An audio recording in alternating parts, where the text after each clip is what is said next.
Yo, yo, yo, welcome back, Scales enjoyers. What's up, everybody? We're back after taking a little quick detour with some goblins to play my, let's say, my main deck again.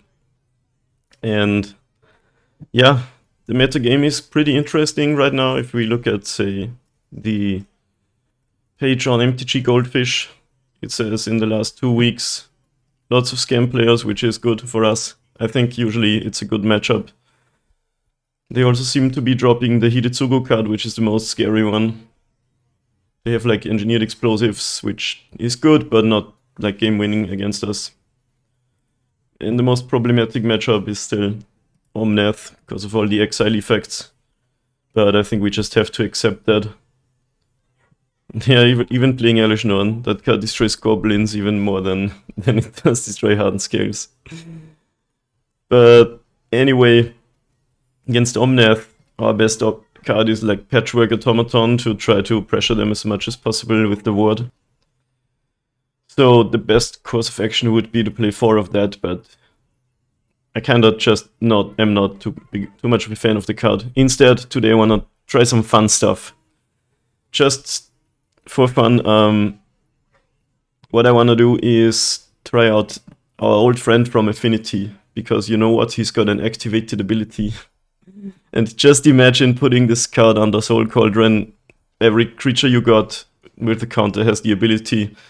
So what you could do is, and I hope we get to do that at least one time, to put that under Cauldron and then make a bunch of Thopters, then put a counter on all of them and then tap all of the Thopters to like explode.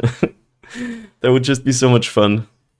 And yeah, usually this card is not the best, because if he just gets killed before you untap with him, he doesn't do anything, but with Cauldron, maybe, you know. So we'll just try out one. Should we play the M20 or the M... Let's play the old one. Just one, for the heck of it. I'll drop a worker. Still have one of them as an additional tutor target.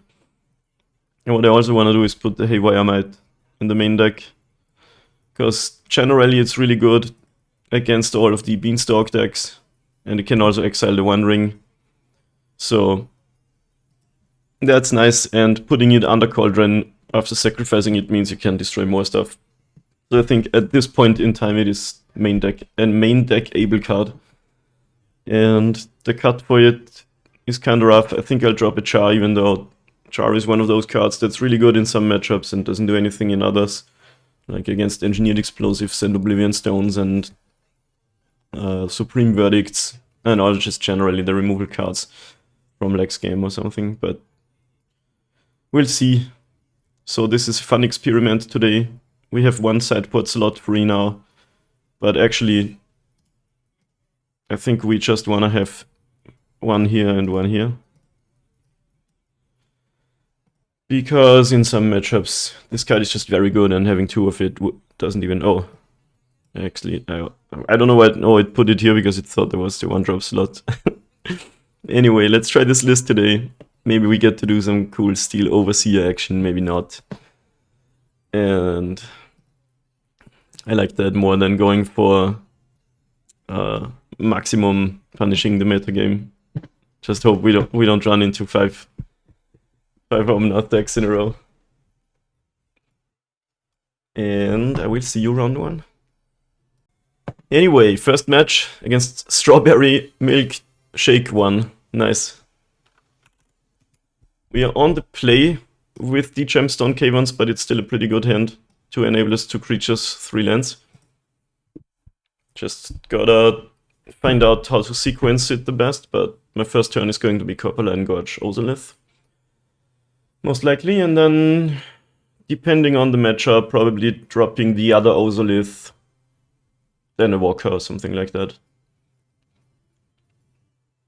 It would be kinda neat to have a drum maybe in this hand, because then we could curve out better. But maybe we need to both choose something and just play 2 drops, a 2-drop each turn. Strawberry Milkshake, are you here?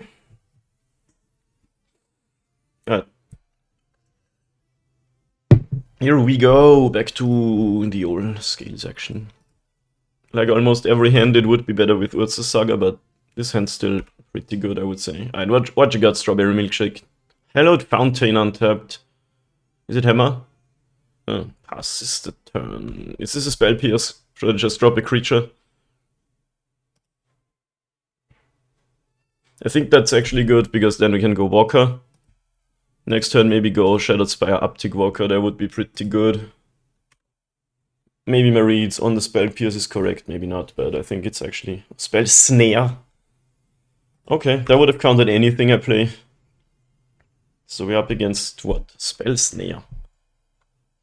Usually control decks don't run those narrow counter cards, they run more like Counterspell and Lorien Revealed. It could still be a control deck that just has one spell snare in the main deck, Forest Plains Island. So we got the old Naya.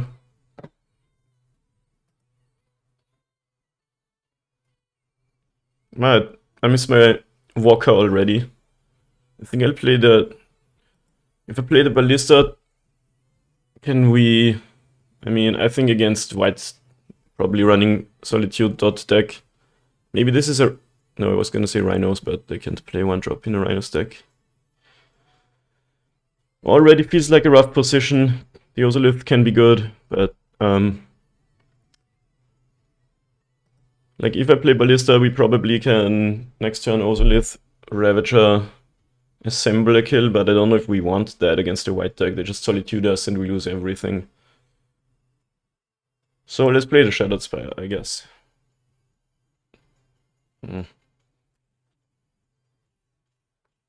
Let's still... It's pretty hard to decide. Yeah, let's still play the Ballista. Yeah, nah.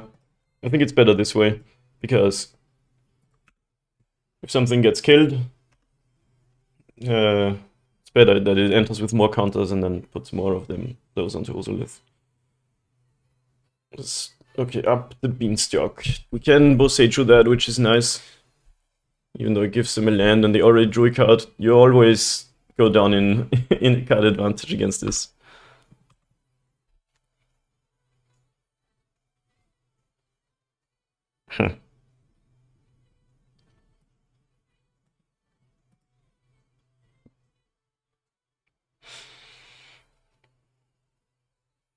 Let's play the Stirrings, because I think I do wanna channel this. I can't do it now with these lands, but Urza Saga is nice. Those are all good. Can I just take all of them? Let's play the Saga and the Ballista.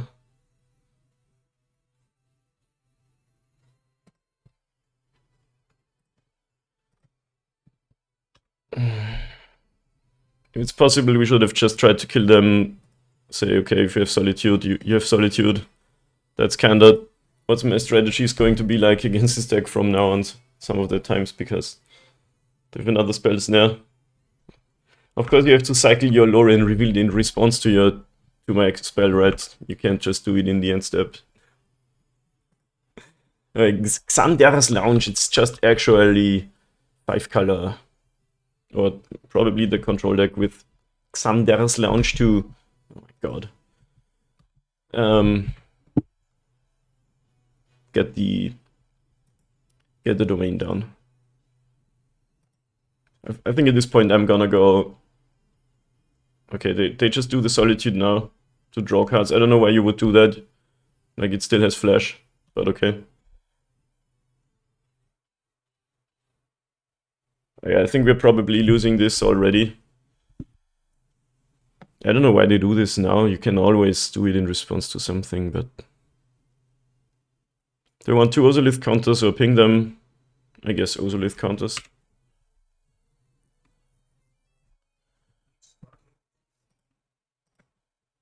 Verdict Exile.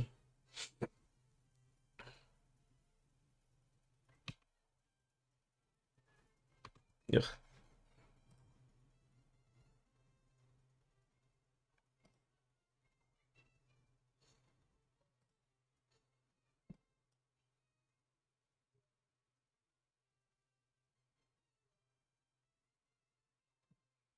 Yeah, let's play our stuff.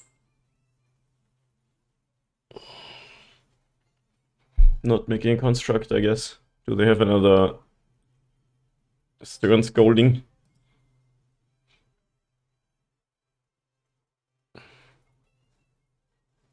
Leyline Binding. Man. Yeah, I think we can just... Against 2 Beanstalks, like, what are you gonna do with 2 cards in hand? I hate this. Why was the stack so big? Okay, what's the point of Leyline Binding the Ozolith in response to my spell? Guess they just wanna do the F6.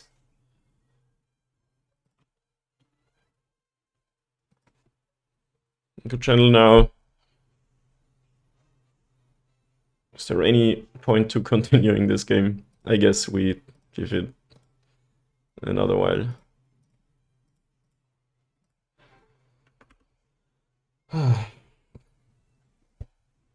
Control decks these days have way too easy time drawing extra cards.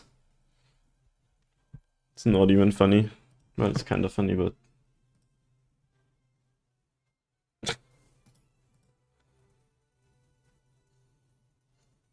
Do we just concede this? Like, what am I gonna... I don't think you're beating this, like, ever. Especially now, they still have 7 cards in hand, and I have none.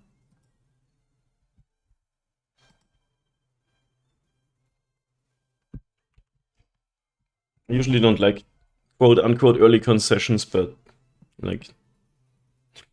I'll take another draw, but, like... Kinda sucks. First match of the league already running into the... I mean, it is a about 10% of the meta game, so you can't complain too much, but...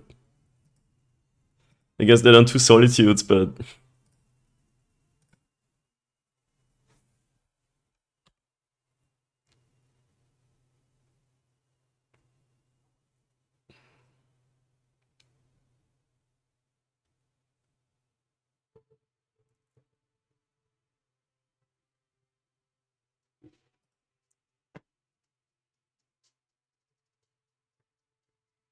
Not sure if that was the right pick, because now I want to use it before they can kill it, so I'm not casting my Ravager, I guess.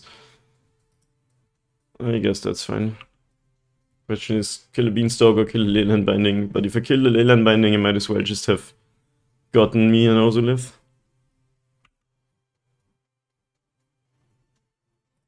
Just get one of these out, I guess. But even one of them is just, it's just so good that we're most likely never beating it. If we had an Ink Moth down, we could maybe go in for a sneaky kill. I'm gonna go. This is like, it's just not happening. We can play our safekeepings, another might. And that's probably it.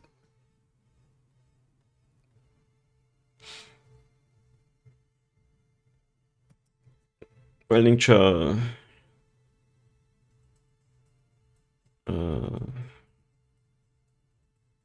Probably not the Steel Overseer matchup that I was hoping for.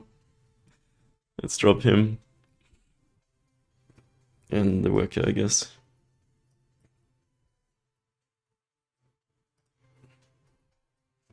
I think we can beat 1 up the Beanstalk if we kill it, but they had 3.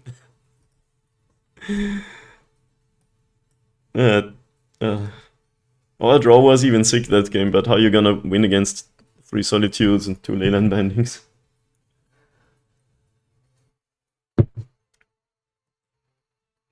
So what we could have done that game, it wouldn't have worked, but maybe it's the best plan anyway, on average, to play that Ballista on the 2nd turn or the 3rd turn. Play the Ballista on the 3rd turn after the Walker got killed. And then turn 4, go Shadowed Spire Ravager and say, okay, maybe that kills you, maybe it doesn't. And if it doesn't, just concede the game and save yourself some headache, you know. Yeah, let's grab a Ballista, I guess. We don't have any engine here, which is quite rare. There's 10 cards, and even a Urza Saga kind of counts. But I think it wasn't a mulligan.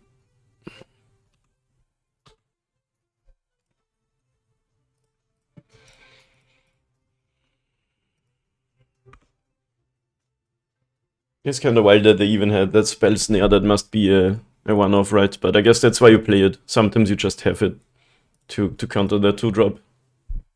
Would be wild if they had it again, I guess. Wow. Are they running multiples? I guess it's good against...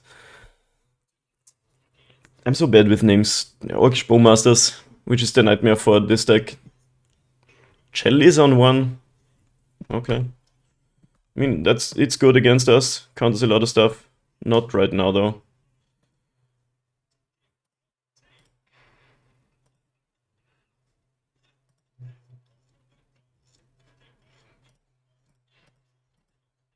Like, there's a lot of 1-drops in the deck. I'm still not sure if you want to board that in. Because I guess the card I play on turn 1, you can just lay Unbinding and then shut me down from casting more of that. Different timer available. Sure. But it's possible that in this game we can outgrind them. Control decks are super beatable as long as they don't do the insane card advantage stuff that all of these decks do nowadays. Let's see if they want to Solitude and Nexus. I'm not gonna attack with both though, I want to cast something too.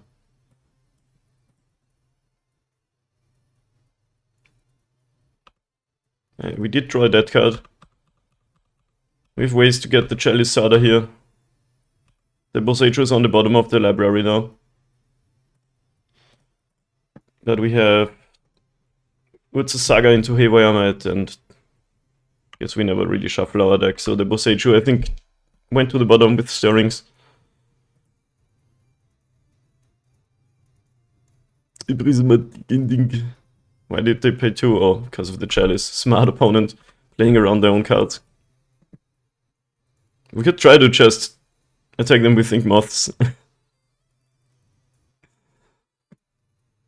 think I'll attack with 1 this turn.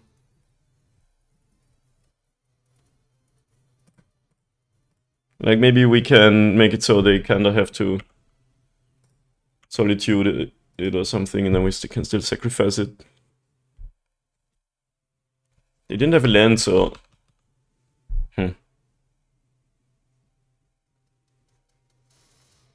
The time revealed.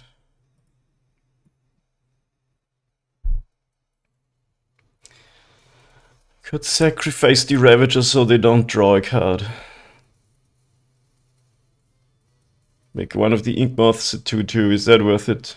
Then I have 3 Infect power on the battlefield and say, okay, maybe I can kill you with 3 attacks.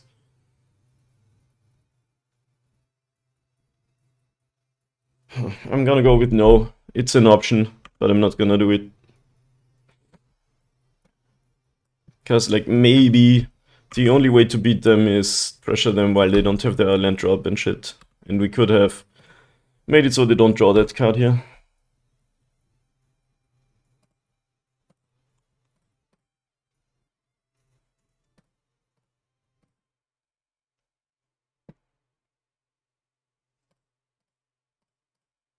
I think I'll attack player and Planeswalker. Because Teferi doesn't do that much, but if we can get him out of here, it's also a thing. You see, this is so much fairer when they don't draw 2 cards with every free removal spell. Insane. Even though they played 1 card that shuts down 2 of mine, that is so much more, well, fair. We can even remove it if we want to after this Urza Saga ultimates. Is that Elad Armory's Call? Is that a word you can say? Ultimate a Saga? I don't know, maybe. Elad Armory's Call. Murktide Regent. Well, I've never been a man to be scared of a Murktide Regent.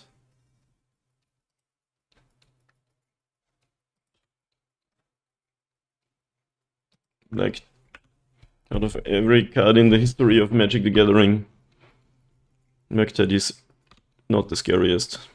Not the least scary. I have definitely died to one, but Tamio Safekeeping is a good one. If we had some sort of engine going, like, we can't cast this through the chalice, but the turn after we could get a Haywire Might, get this out of here. For now, let's play a Ballista on one. Plan to make Construct, because we're not getting any more. We can force one Infect through with Ravager, more than that, but not enough, and still lose the Solitude here.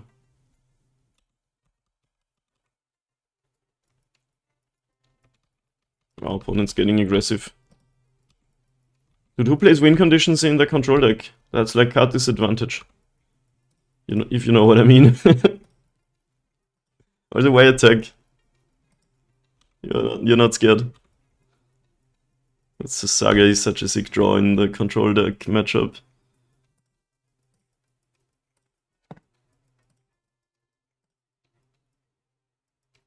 Maybe I shouldn't have tapped the Grove. Because now I can't use... Yeah, that was actually kinda dumb. Now I can't use Might plus cast my... I can... With the drum, I guess I can do it.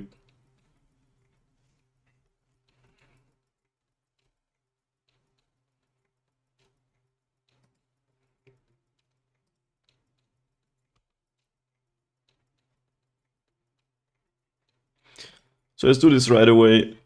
Actually, we don't have to. No, we do. Then I cast Drum off of Saga, and then I have Safekeeping up for combat.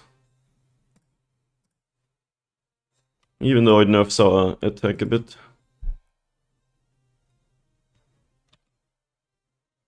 I can't understate how good it feels the opponent not having their card advantage going.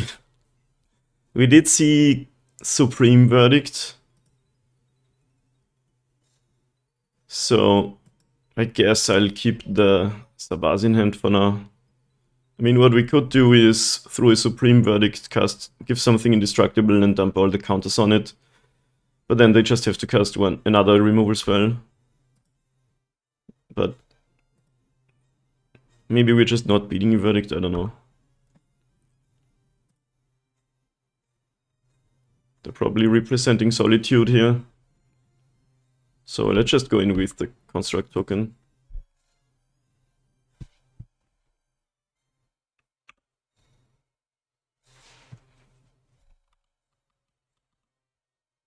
How am I at 16? Ah, right, this gained me 2 life.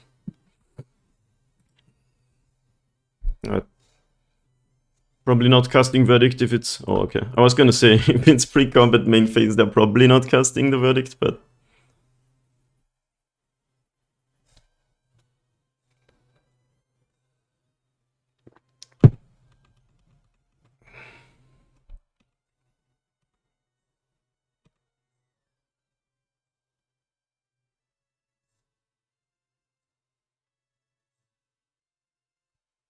So, we can make a Ballista that kills them next turn.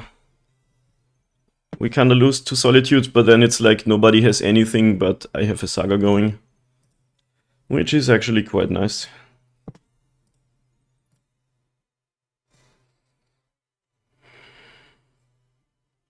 They could have counterspelled, of course, which would be quite annoying. But look, this is a this is a winnable game. Man, I hit up the Beanstalk in the One Ring. It's like you're playing control, but not in a traditional way anymore. It's just something else.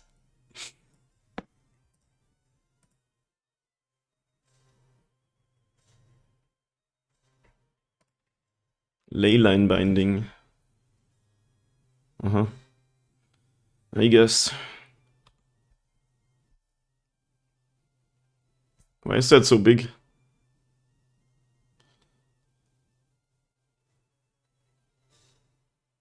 Yeah, there's no point to getting the Ballista under the Leyline Binding, so either we ping them or we sack it to the Ravager. This also kills land, so it's not like I could animate a Nexus and keep it around. So what we should do instead is just put all the counters on Ballista and ping the opponent for 4, I think.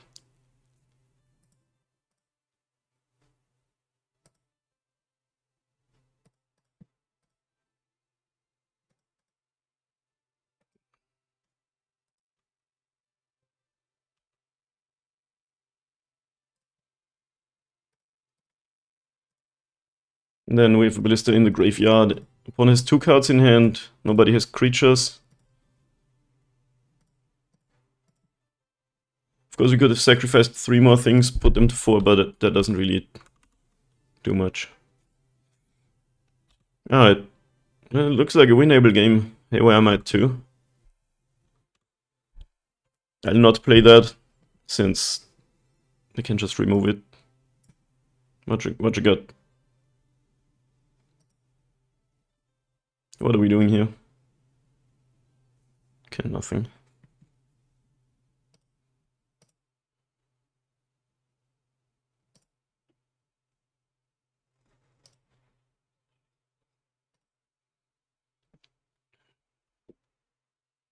I'll pass. I'll not attack with the Nexus, since I want to make a construct and have mana up for my abilities. Our opponent has not yet found up the Beanstalk. What are you even doing over there? Chalice on 1, yeah. That does not do much on turn 9 against what's a Saga and 2 1/1s.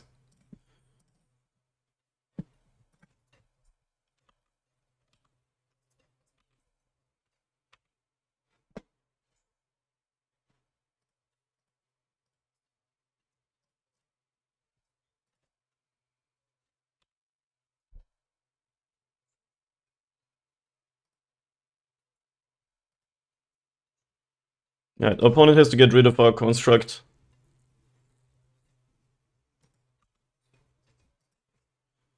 Or they're dead.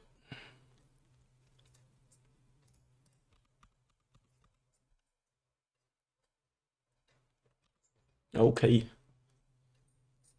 But we do this, and it doesn't exile it. I actually did play out the Haywire Might after all, didn't I say I wasn't gonna? Funny, but it saved me kinda. They're at 8 now though. But I can animate 2 Nexuses. And they're dead. Except last card is also Leyline Binding. Wow, we took a game off of Beanstalk! Insane! And we kinda needed all our cards even though they didn't have their good stuff going. Insane. I liked my 2 Haywire Mites. Yeah. Against the Chalices and everything. Let's see if it's actually possible. Oh my god.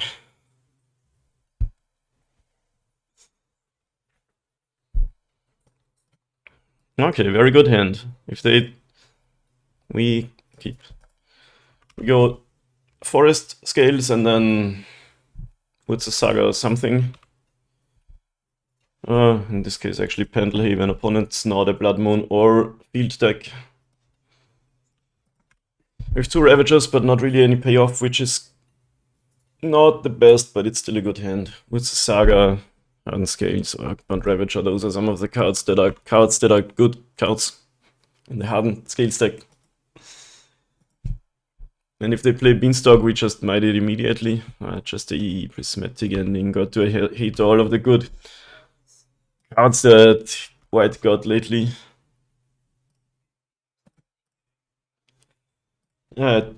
Now we have actually the choice if they play Teferi. Oh, another... Oh, okay. People always do the... I have to scare you that I have a counterspell, but it just has cycle. Anyway, if they play Teferi, we can ping it, so they don't draw a card and the Teferi goes away. Oh, they have a tap land though. Who puts tap lands in that deck? Oh my god, so bad.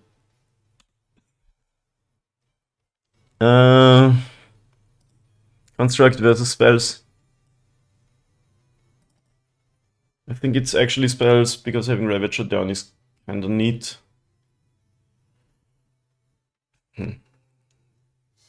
They don't have the Beanstalk card, and we have Haywire Might to kill a card advantage engine, so it's also possible we want to go for the grind.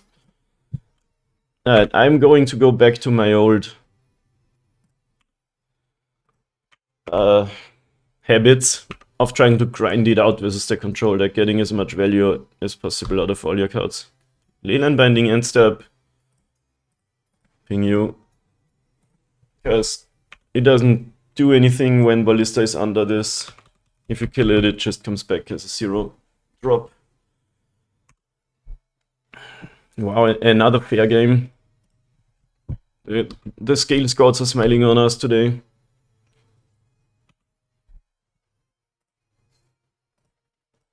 Yeah, we're trying the value plan. Utsu Saga is basically 3 spells.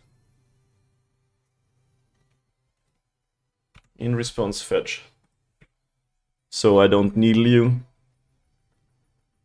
Scared of Pithing Needle opponent.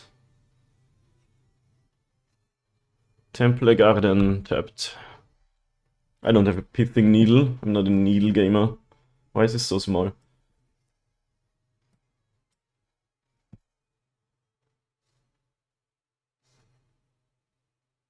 I'm still gonna grab the Ozolith. It is one of our best cards. It's problematic now if they cast Chalice on 1, I guess. Since I didn't play out all my 1-drops yet. Dress down, oh that's annoying, that kills everything.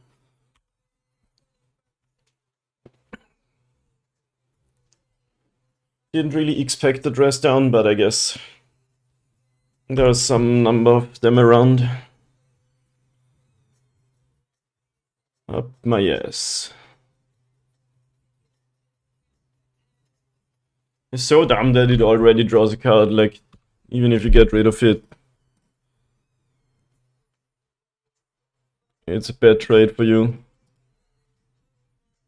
I can't spells near that though. Do you have counterspell in your deck? Like, no. I guess I wanna... Nah. If they play like the One Ring, I think I wanna exile that instead. Of course, now I'm giving them the option to just cast a 5-drop, which is not good. Because on the cast they already draw the card. Alright, let's get rid of it immediately. Now we are kinda not happy if they cast the One Ring though. Which I don't know if they have, but probably like it's one of the good cards that have been printed ever. Yeah, the dress down was pretty brutal. Patchwork on turn 6 is also not amazing, and sadly we only have 3 lands. But opponent has no card draw, is the good news.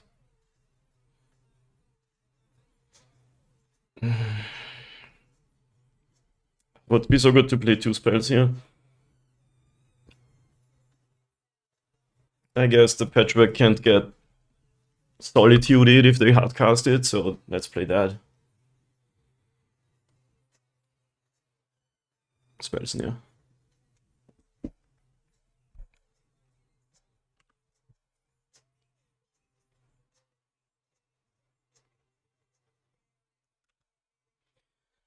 What is in the opponent's hand?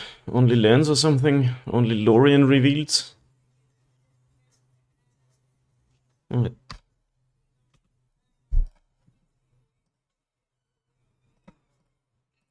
More spells nears, more counterspells. They didn't have counterspell earlier, so probably some creature removal, Solitude, those sort of things. If we had, man, if we had Inkmoth Nexus, is it Nexi or Nexus? It would be so good here with the Ozolith and shit. That's the Solitude.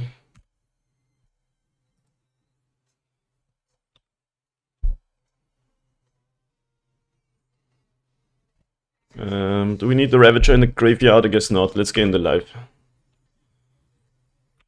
Because we have nothing to dump the Modular on anyway. Ballista would be quite nice here.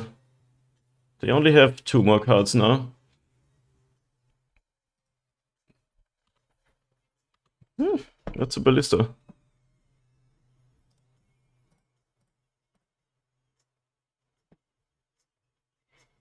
Could go for the kill, but I don't think it's necessary to make a preemptive move.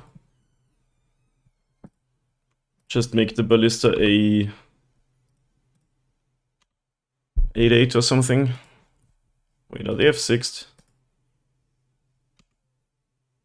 Kind of feels like it. But right now we're not getting 17 anyway. We have a 9-9 ballista.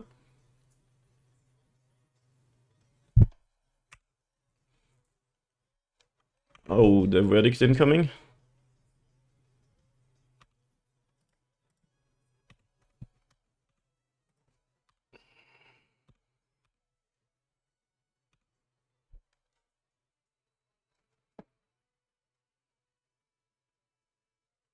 Can we get to 20? Ravager sacrifice this, it's at 6. 6. Sacrifice this, it gets 2 counters. It has 8. Becomes 10. I should have done the math. Because killing Solitude over blocking means they don't gain 3 life and we lose 2 counters.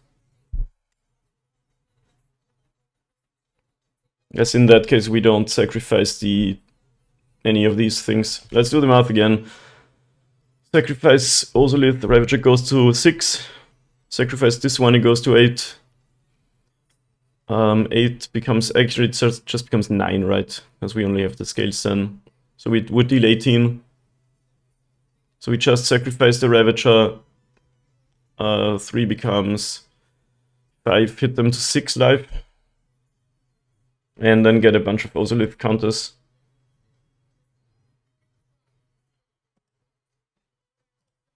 So I think we couldn't have done it anyway, but we could have done it something on our turn, which doesn't beat Solitude, but does beat Supreme Verdict. Would also not beat Leyline Binding. It felt like they were F6'd, but I just didn't feel like it still.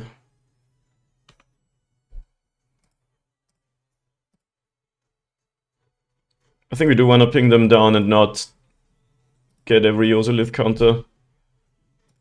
The ballista has 3 damage too, so maybe it would have been smarter just to ping down the... If we had pinged down the Solitude, we'd get them to a lower life total. Right, we need a top deck either way. Now ballista goes away and we save 3 counters. And your spell doesn't do anything. Of course we draw Forest. That hurts. Now's the time to win against 4-color Beanstalk, but now is also the time to flood out and lose. Oh my god.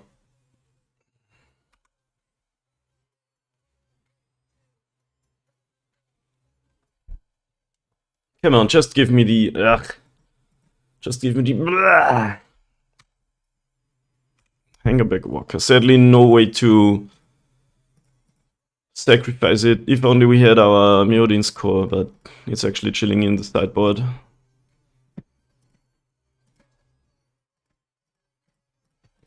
Opponent is down to 1 card, and we have 6/6, but all the answers are so good here. So good, so good, so good. Except for Supreme Verdict. But everything else just takes it out of there. Whoa! I guess they're dead. Because I get 3 counters. Oh my god, we did it. Feels like we got lucky though. But it's so key. It's happened to me twice now that I won against this deck by destroying the Beanstalk. Game 2 they had 3, so obviously it's not gonna happen. But if they only have 1, and if all their cards trade, Hardened was always good when you do that. When you do the trading, and with Urza's Saga even better. That is awesome. I'll take it and see you match 2. Alright, yo, let's go. Welcome back. We're on the play against Sorrow 7x4. Yeah. I think this has to be a mulligan. That sucks, but I'm not gonna... These kinds of hands thankfully don't happen a lot. We have 12 green sources in our lands, plus a half, I guess, and 2 drums. I'd keep this with a drum, obviously, but not without any green mana. Hey, okay, this is painful, but we're going to 5.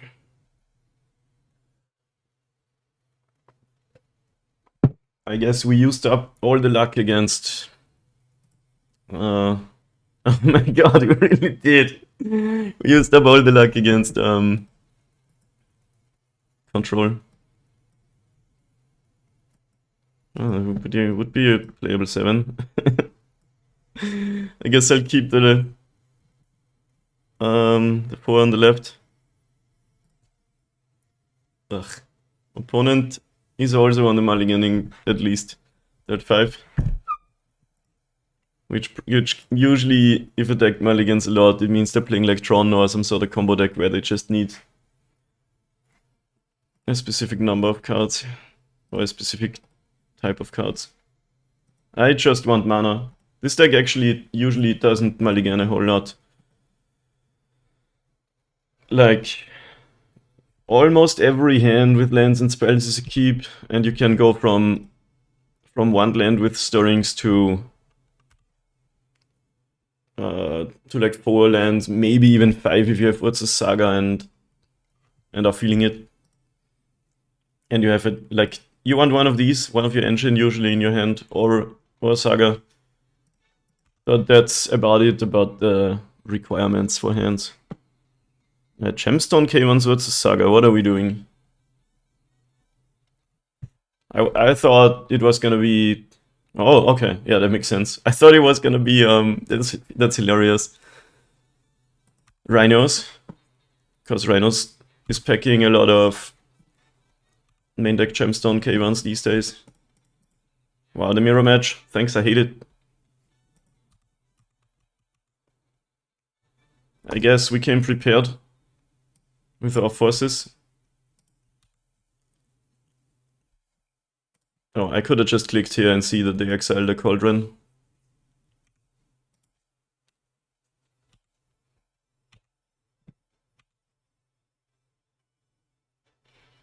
Opponents on the construct plan.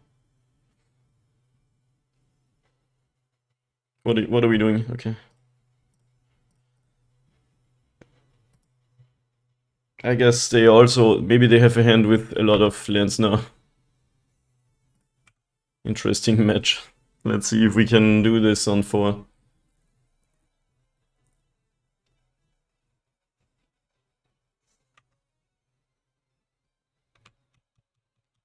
Construct's not that scary here.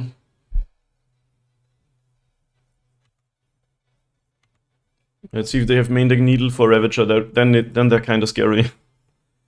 I think usually people don't, they might have a Haywire Might main deck, but not a Needle.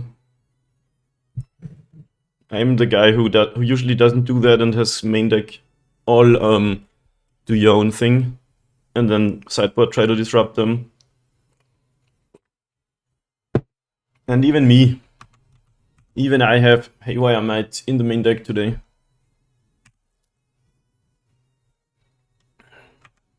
Is there any way we can deal 19? Well, we don't have a flyer.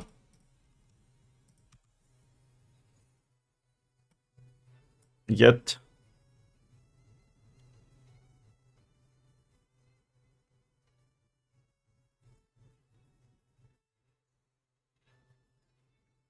So we can't really push through any damage anyway.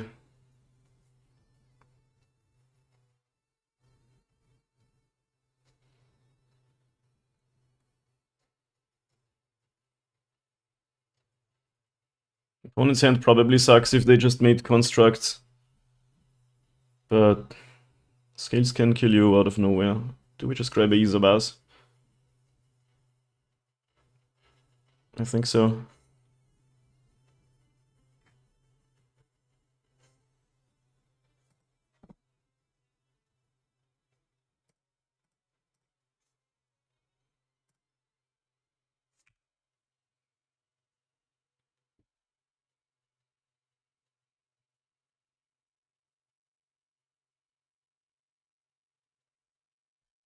I had to, by the way, had to use this now because I had the mana floating from What's the Saga.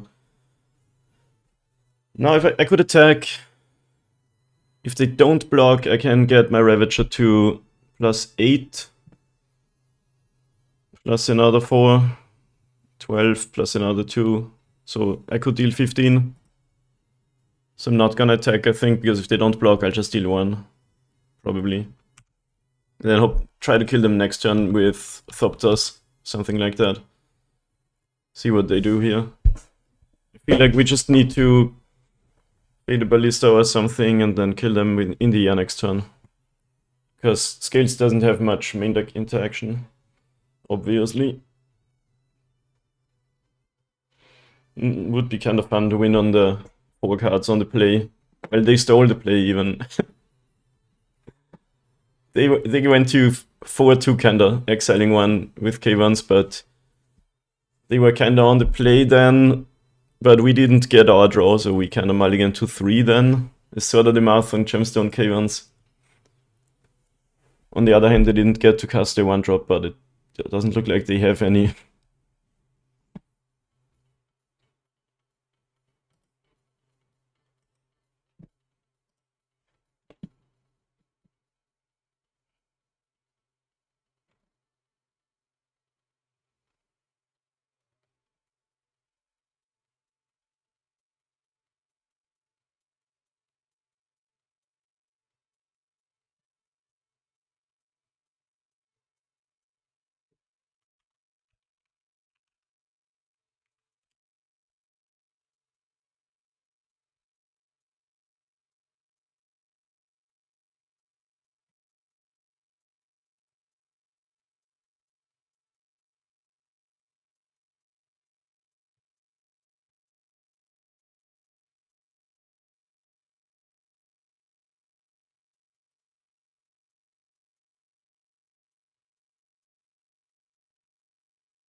Yeah, opponent also has to really think hard how not to die here, and I hope there's no way.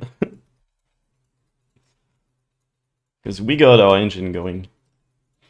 And Hardened Scales does have main deck Haywire Might sometimes, but it doesn't have Leyline Binding, Prismatic Ending to ruin my day.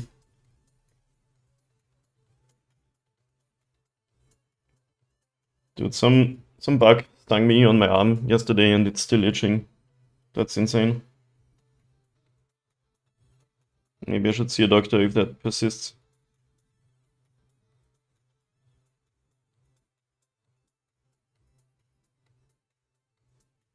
Alright, opponent moves to combat.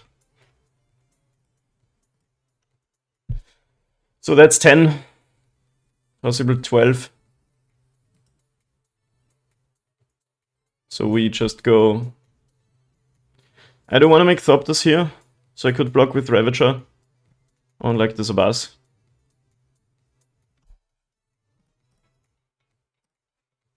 Because that's gonna be my win condition.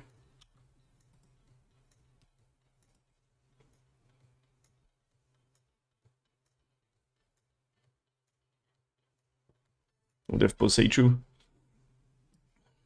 That's not great. But we do get a land. That's something. I think I want to sacrifice these Zabaz to maximize my counters.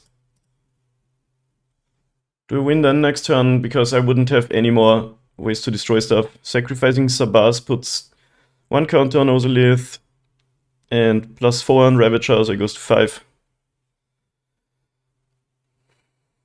I'd lose out on the modular though.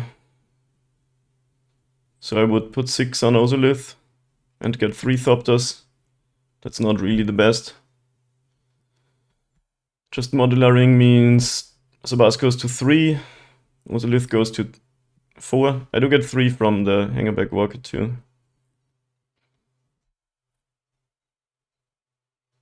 So probably that's better, but I'm not sure if it's winning.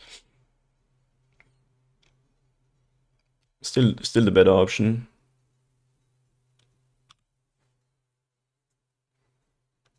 Why are we waiting now? Shouldn't this resolve as soon as I press F2?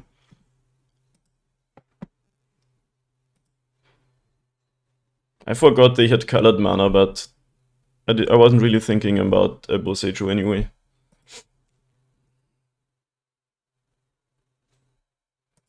Now they're sort of shields down, so if we find a way to kill them next turn, that's gonna be it. Why are we waiting now? You can't Boseiju anymore.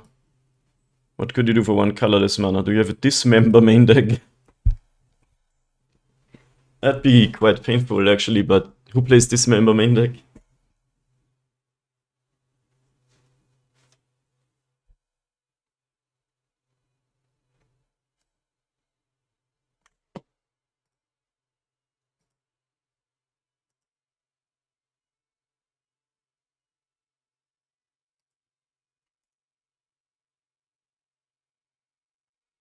What a tricky game, both players taking very long to decide stuff. I was just thinking, why this is taking long, but I'm actually down on in-game clock. I don't know what's the thing here now, though. Good they have Dismember.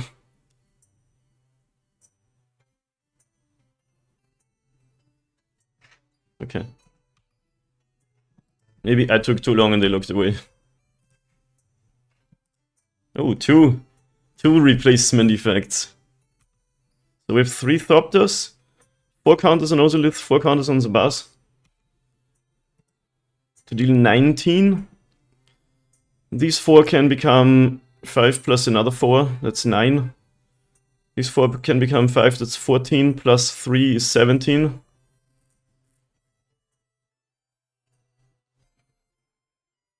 So we need a little bit of help. I guess I can just block with Zabaz now. On a construct, it's gonna die.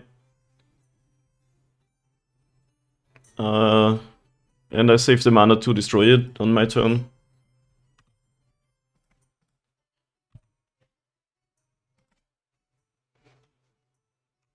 Really interesting game. Hardened Scales Mirrors are like insane. Opponent needs land. They don't animate Nexus, so they can make a land drop and then have it as a blocker available. Obviously, if we find like Ravager, we're in a good spot again.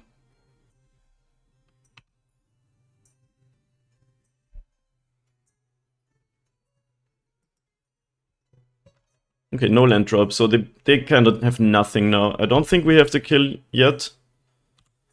But with land, it means Ancient Stirrings can find us like a Ravager or something.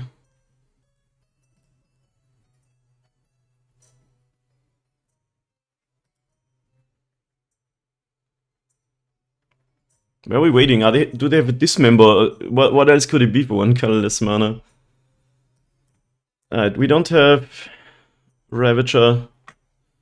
We can move these 8 counters. We have 8 power right now. These 8 become 9. So we deal 17 in combat and 2 with Ballista post-combat, or generally. Could also just attack and put the counters on the Ballista. Probably same difference. I think we have exact Cs, so don't give them life here. 8 power on the battlefield, they go to 11. Ballista enters with 2, plus gets 9 from the Ozolith. Opponent sees it too. Oh my god. We have exact Cs and 1 on the multi 4. Opponent, I guess, kept the sketchy 5. Because, like, they didn't do anything besides making constructs, which is not your main plan. We came prepared. I don't know if Pithing Needle is something you want. I think even Dismember is good in the matchup. I'd actually want more Welding Jars. I don't know if I can fit all these even.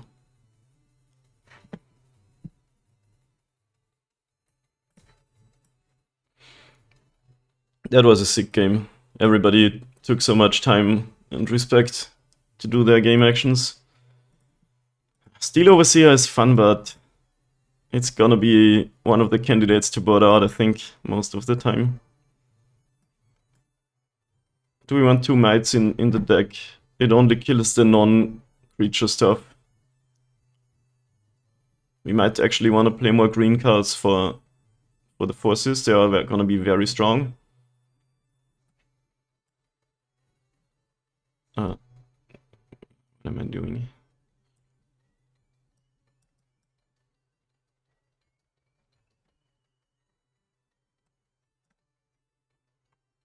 Oh, I took out a lot of creatures. I think it's fine.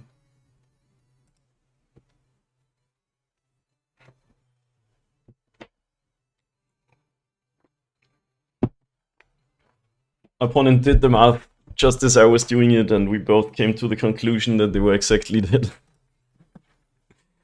So that it was lucky. We needed something to push 2 more damage than we had on board. And land plus stirrings for Ballista did it. Ravager would have done it. Ravager off the stirrings, Ballista off the top. What else? Sabas off the top or off the stirrings would have done it.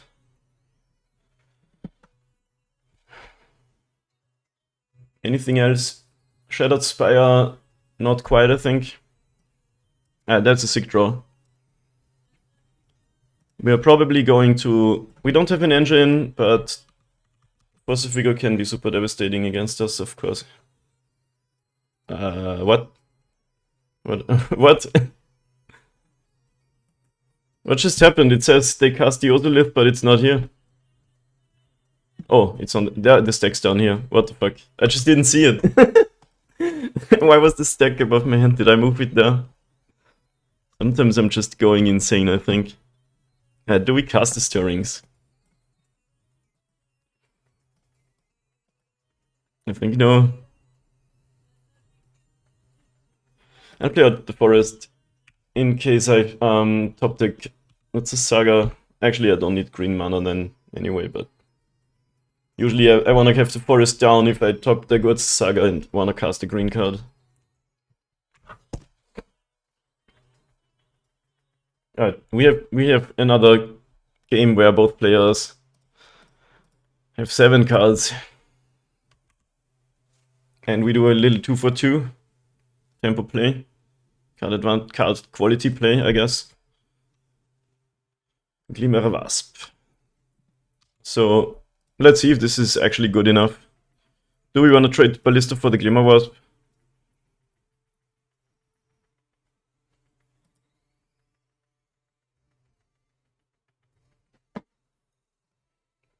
I'm gonna go with yes. It's kind of a weird play, but Scales hates getting its last card taken off the battlefield, and now we are ahead on mana. We don't have an engine going, which sucks, but they at least don't have Hardened Scales or Ozolith either.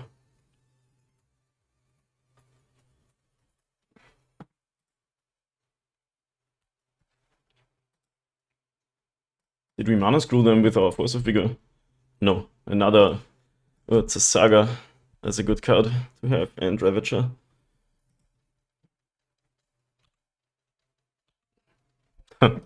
Yeah, that's pretty sick. I'm gonna pretend to have a green card available. Now the question is, do you dismember before they can like get some modular action, or do we dismember? Do we save it for like disrupting a play?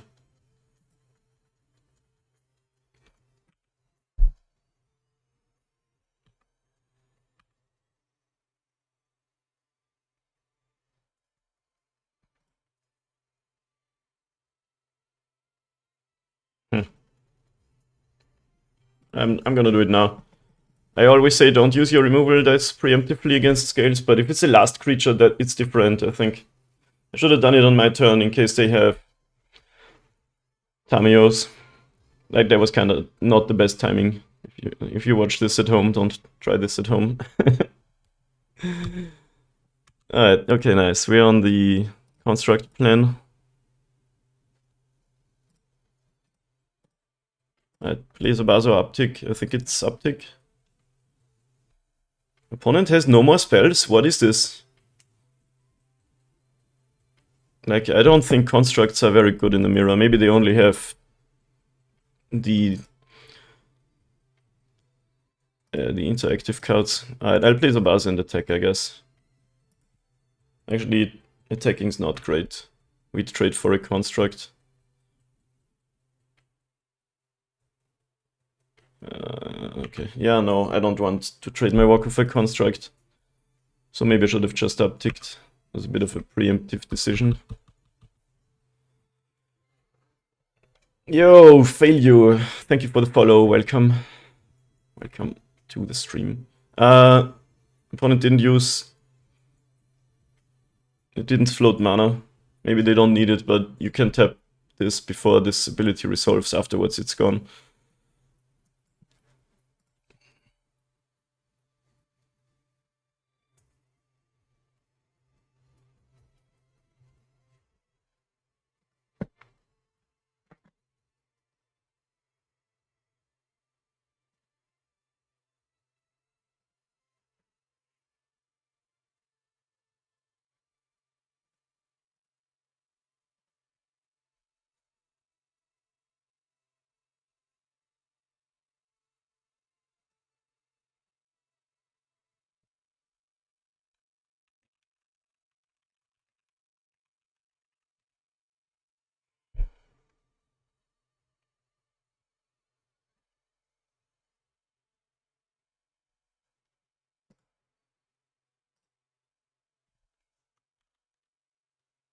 Oh, they could still do that, but I thought this was already resolving.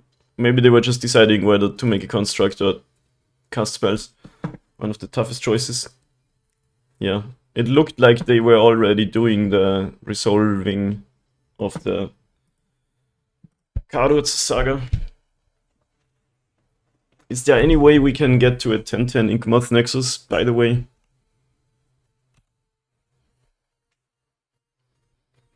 Say we find Landcast Ravager. Walker would be +2. Sacrificing Ravager with the Sabas thing would be +3. Sacrificing Sabas would be another +2. That's 8 all in all. So not quite.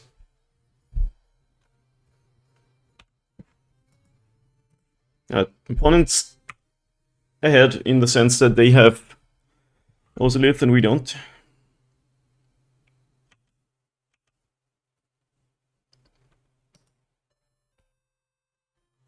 If we draw Hardened Scales, I think we can kill them.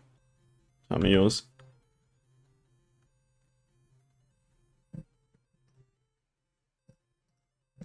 Well, now I do have my green card that I was bluffing all this time. The bad bluff, after all. Do they have Force of Vigor too? They're pausing suspiciously.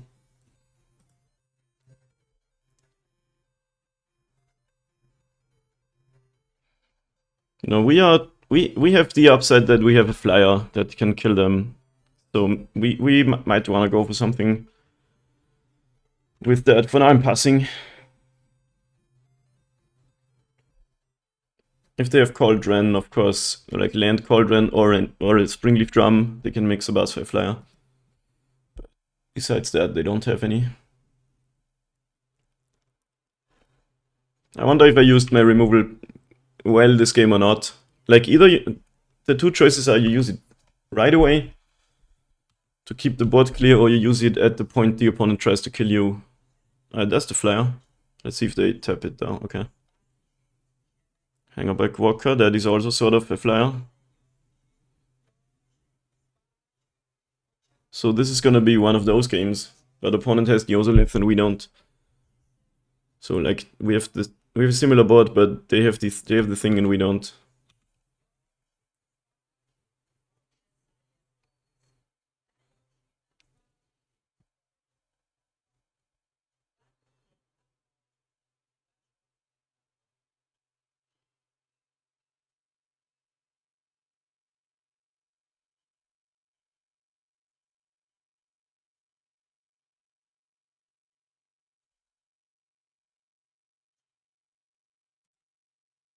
Okay, this is not gonna kill me, because if they sacrifice stuff, it shrinks and also grows.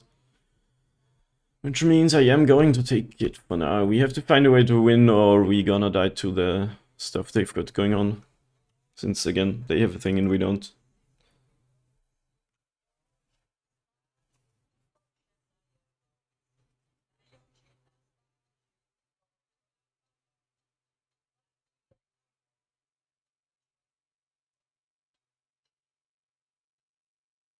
Now, I didn't do the math, but I don't think this can kill us, because if they sacrifice their cards for counters, the card also shrinks.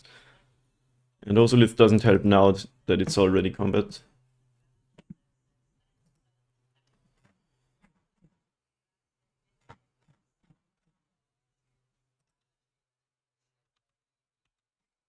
So we want to draw like Hardened Scales, also Green Ozolith, something like that, to force through enough damage to win. I wouldn't play around the removal spell, I think.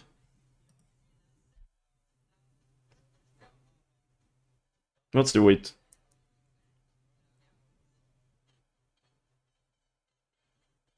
First of Vigor would be sorta good to draw, because we have the green cards to cast it on the opponent's turn.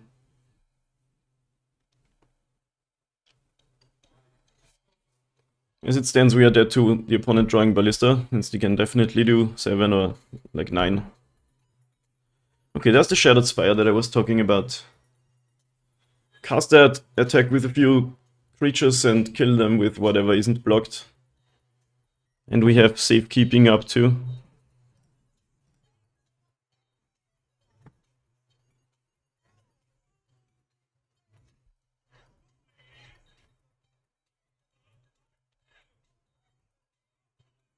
Can we get to 20 though, is the question.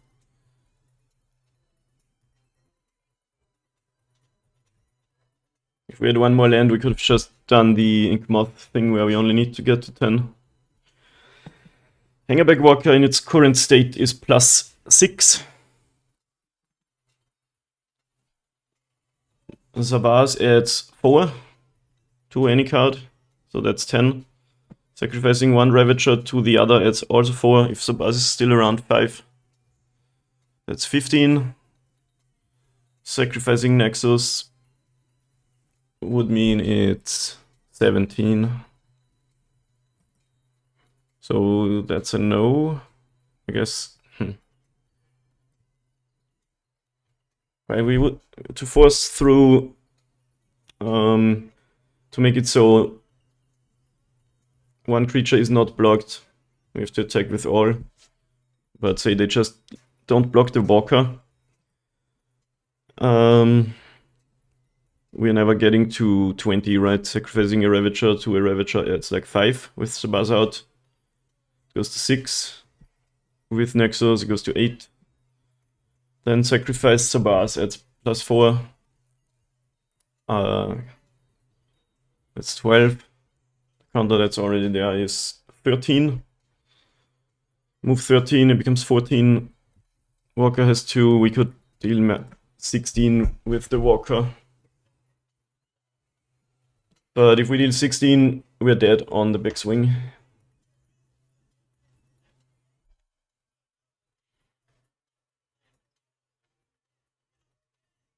So I think we might want to do some other stuff. Maybe attack with these 3, and if they don't block any one of them, they die. Barring like Dismember, but we do have this. And to block, we can still make a bunch of Walker Thopters. For example, sacrifice one Ravager to the other, put some stuff here. Then uptick. Sacrifice, get like 7 Thopters. Still have Ravager and Zabaz out.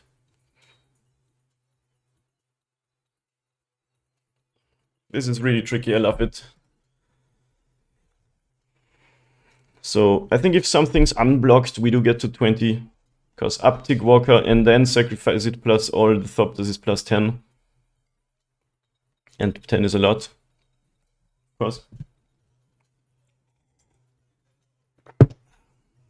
We would have to get to 21 if we have to use our safekeeping, but if they play Dismember, they lose 4 lives already. So either they block everything or we go for a kill, and I think we got him.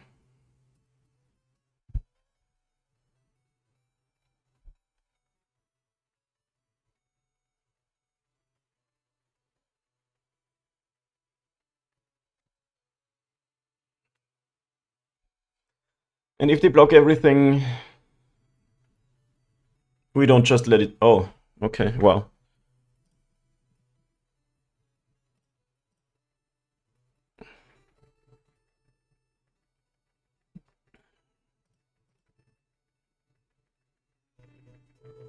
Should have done that, now I can't safekeeping.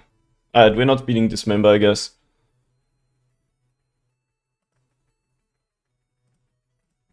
But at least we get a lot of Thopters.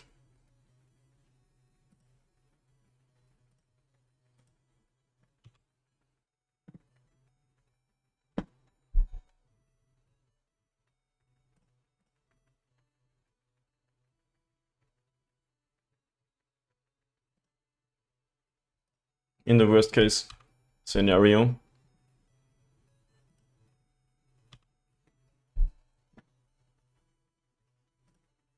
Yeah, and this is plus 20.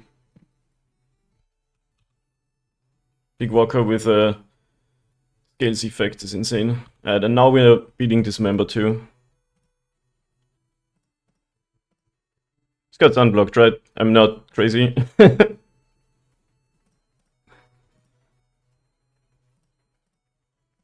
Yeah, the Sabatis moved over here.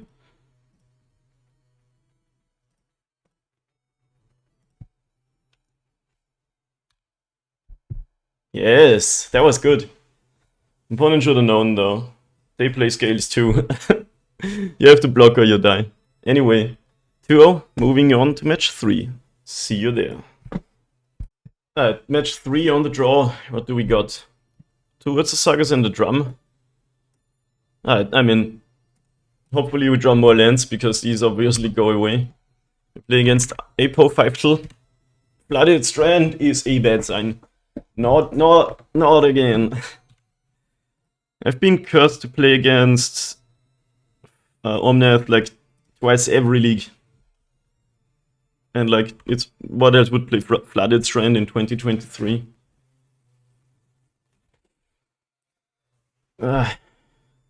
I'm so mad because like I enjoy basically every matchup but that, and it's so like MTG Goldfish says 10%, but it feels like 40%.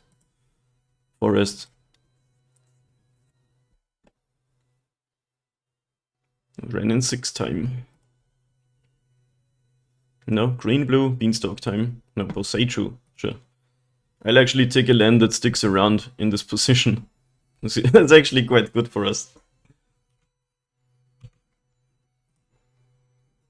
That's the next one. Time for working some patches, I guess.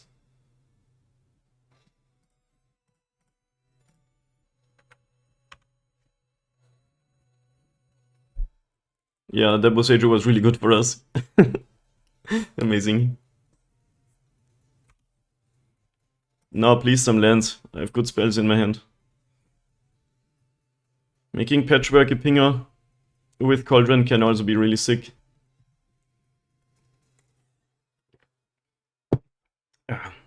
Yeah, I gotta be honest, playing against these decks is just not fun. No way how it turns out, I guess. Those games earlier were kinda fun, where we got to play a fair card advantage game. It's Teferi time. Can bounce my Saga, I guess, but not my creature. So Teferi does die, I guess. Well, this is actually fine, I don't have a land drop. Hilarious. Sadly, I'm not even using all my mana. I can cast this Ozolith to put another counter on Patchwork, but that's not worth it. IMO.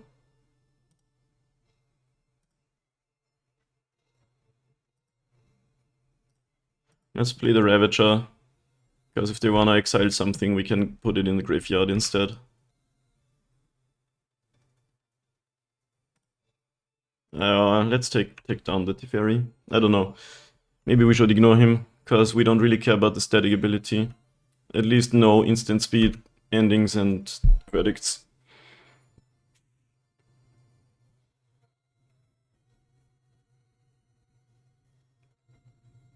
Yeah, this deck looks like beatable as long as they don't have Beanstalk and Ring.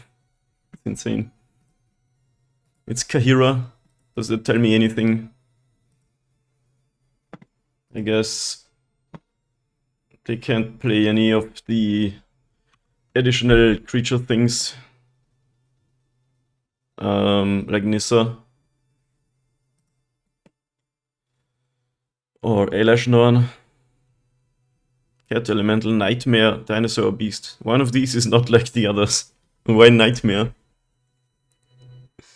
Look at this artwork though.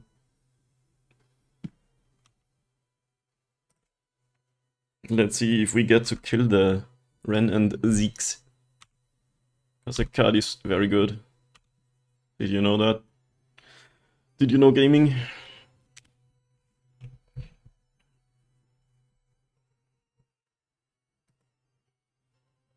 Alright, I'm not gonna make construct here.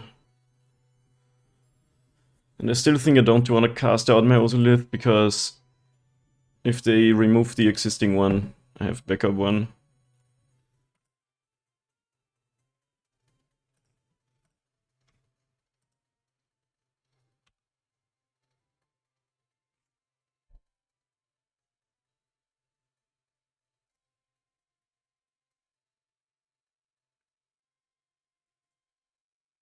I think they wanna solitude me in combat.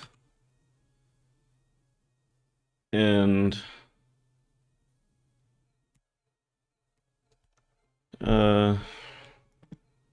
pay the ward.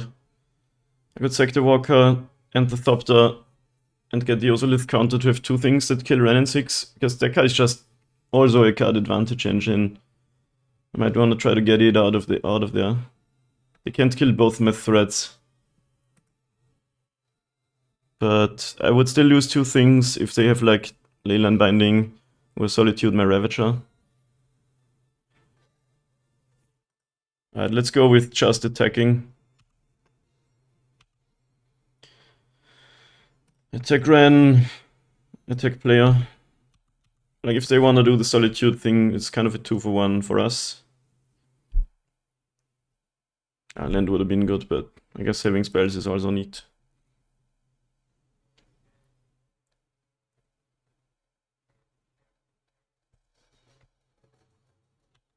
Fetching. So I think they're gonna tap land in the middle of fetching tap land in the middle of combat. That's funny.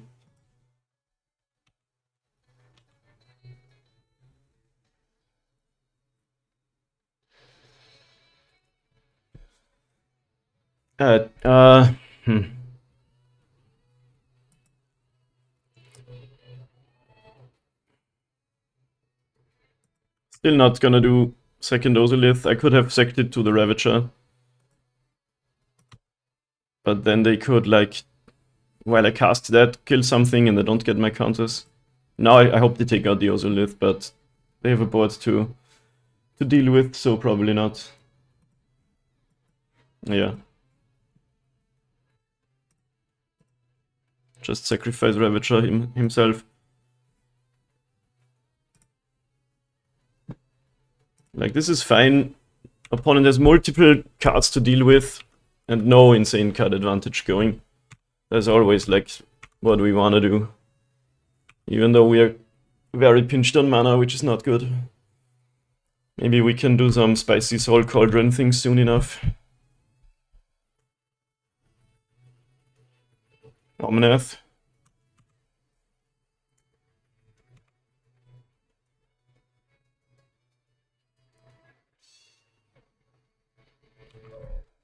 Like, maybe they go so low that we can kill them with Soul Cauldron on Ballista. Possible. Beans will have mix 5 mana. Omnath is also kind of a pain, but not as much as other cards. It's weird that so many cards enter the battlefield and just draw. We're gonna cast a Solitude now. Taking out Walker.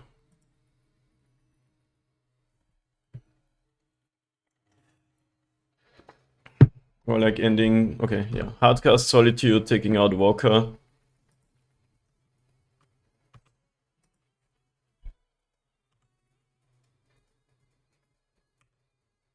Yeah, is there a way we can deal 16?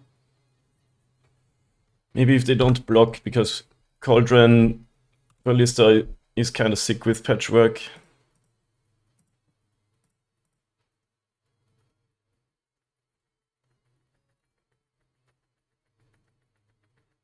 If we get the Buzz in the graveyard, we can give Patchwork flying. But we can't do the ballista thing.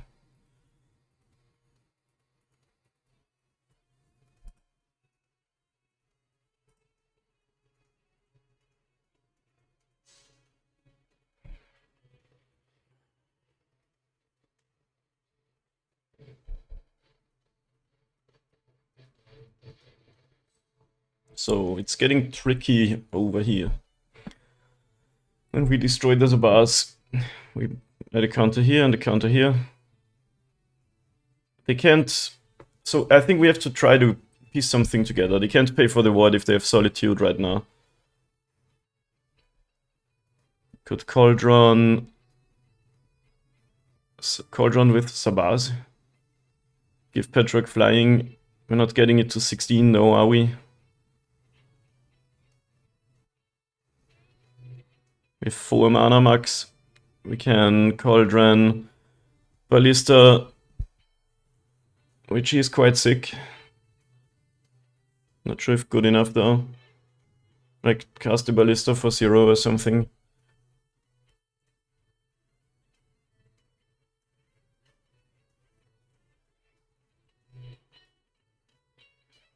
You just cast something, attack. If they don't block, they die.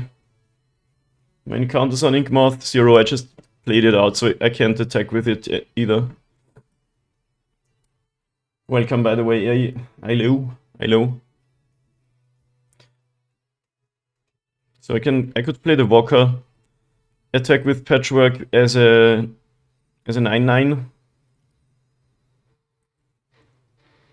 I could also play Cauldron, play Ballista for 0.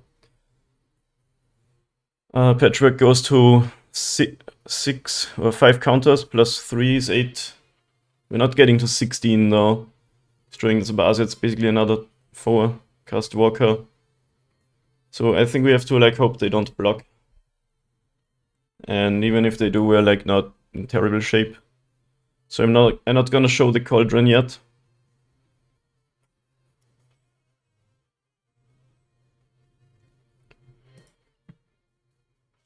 So play the Walker with the floating mana and the Nexus.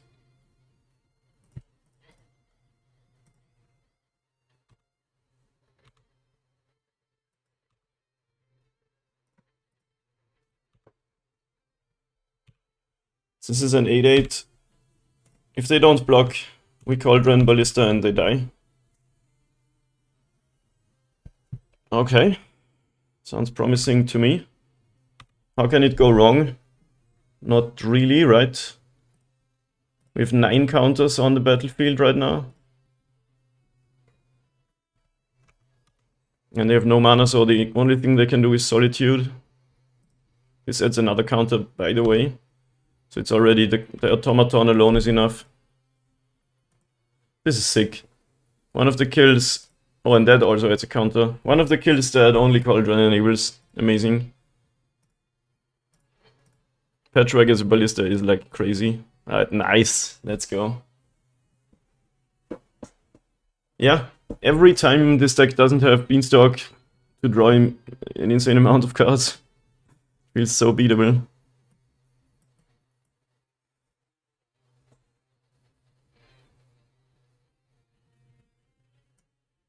These are my board cards. Yeah, once again, my spicy edition of Steel Overseer, not really finding the right matchups. Can't imagine having it under Cauldron mattering much in this matchup.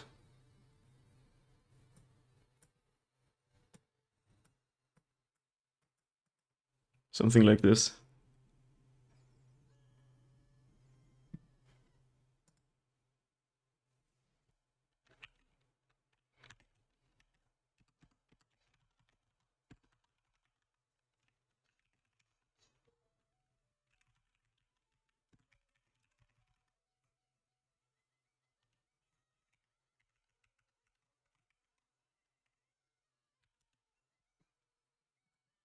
Sorry, I had to write a message really quick. Yeah, sounds good. Dude, we've beaten 4-color once today. Might do it again. How do we feel about the 4-lander Patchwork draw? It's not amazing. Petrog's good in the matchup. I'm gonna keep it. We need to get lucky with this hand though. Not really what I was looking for, but at least this is the game where we lose it, we're on the play for the next one. Probably should have mulliganed this, but it's always tough.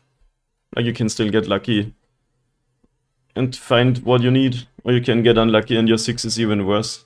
We did multi 4 earlier. Yeah, this time they have the Beanstalk card. So this game is gonna be crazy hard to win. Now we'll see.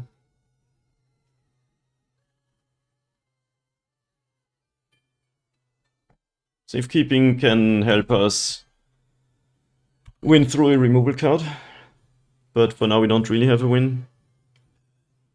Maybe with an Ozolith we can Ink Moth the opponent dead at some point of the game.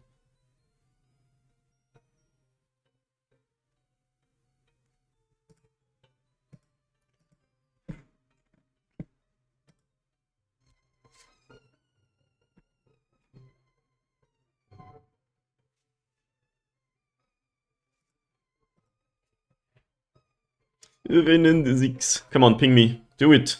Ah. My opponents have never made a ward oopsie. Not once. 3 Ravagers, huh? 3 Ravagers is more than 1. It's true.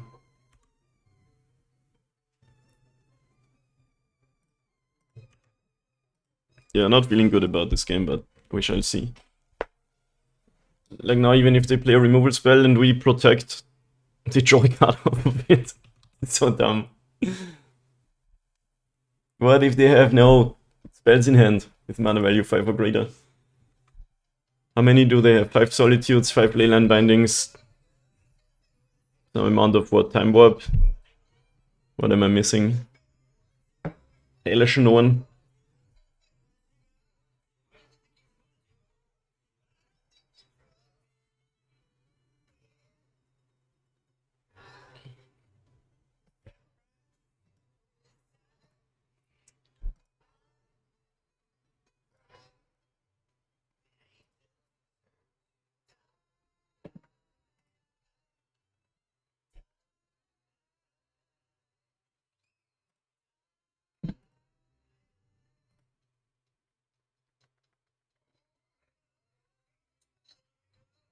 I'm gonna actually sacrifice the land as opposed to putting the counter on it. Because I have 2 more lands in hand and the Ravager is worth more than that. But obviously still not a good trade. 1 loyalty counter for a land. Alright, what you got that? 13? 4 mana is it the ring? Obsidian Carmor. Draw a card. It costs 1 less, destroy a non-basic land. That is sick. When I was saying which cards they could have, I did not think about Obsidian Carmor.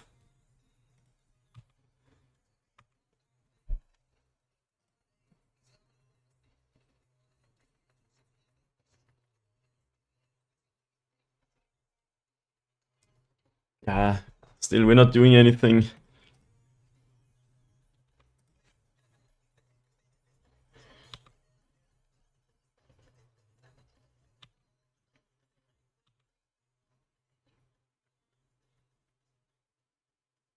I think we have to not attack. We could, like, if they block, make it so Karma dies, but we also lose a Ravager. I don't think I want that trade. Oh my god.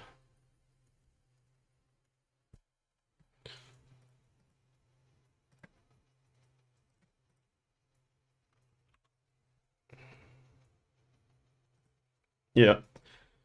This game's pretty much over. There's a small chance something happens, but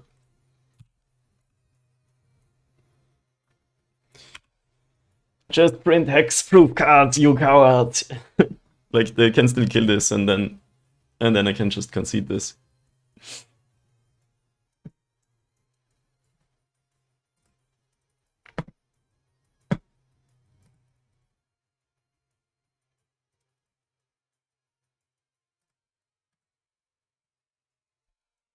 0 mana, draw a card, gain 4 life, have a 4/4. Quite a good deal, actually, if you ask me.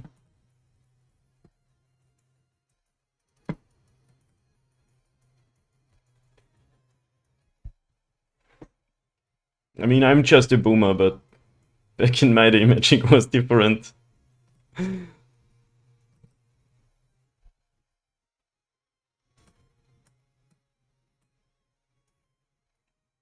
We can do this, though. The hand wasn't good.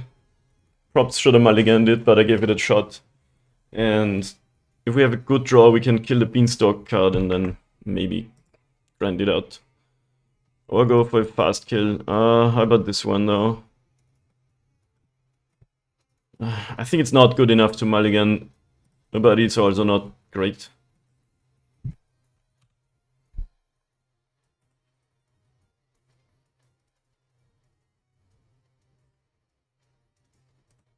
Yeah, I'm gonna just start casting creatures, I guess. On the play, we might sort of aggro them. The other option would be the Stirrings, try to find something, but we can still do that next turn. Like a Saga or an Ozolith. 1 mana Demonic Tutor. Any prismatic endings? Nope. Anyway, might a good one.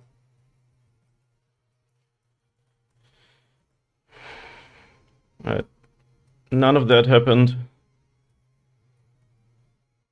Guess we take the Nexus. This hand's actually not great now.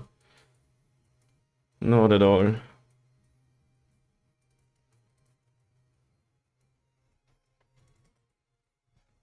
Nexus is a win condition, so we might like find a way to kill him with it. I still think it's also not really the best strategy to mulligan a 7 that has some stuff. But just so hard to play against this deck. What you doing? You're just fetching a tap land anyway, we both know it.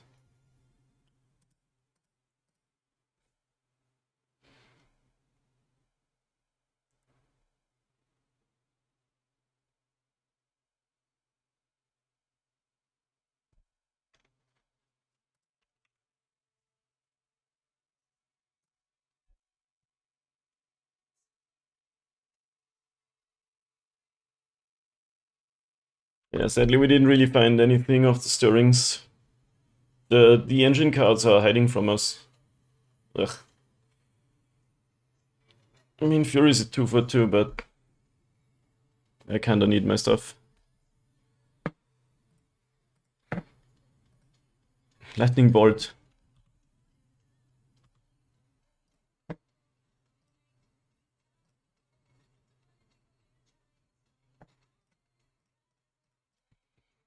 And they have Force of Vigor too, by the way, which we just saw game 2. And Obsidian Karma. That is actually kinda spicy. They could cast that on turn 3 now, because we have 2 lands that make colorless.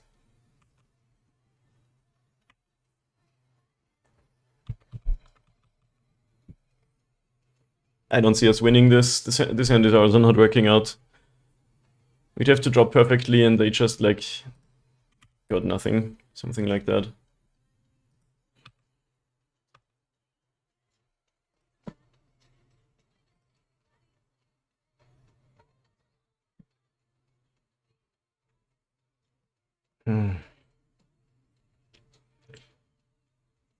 Guess it's Ravager. None of these are amazing. We'd really needed like, what's the Saga? 4 of them. Best case scenario.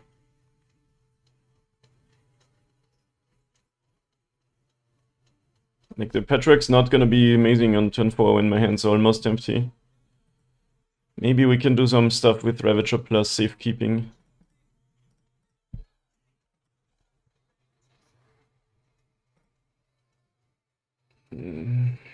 They're just gonna Force of Vigor me again and again. Maybe that's the reason you should play either 4 or no Patchworks, since they're not good top decks. You wanna have it early. But I mean, at least with Stirrings you can opt to, you know, not take it. Cycles a Triome. You must be flooding over there, wow. Now you're never gonna have full what's its name? Domain. Why am I so bad with names? Like such a basic word. Domain. Card names, ability names. They all elude me always. What do we need to win this game? Maybe a Shattered Spire or something.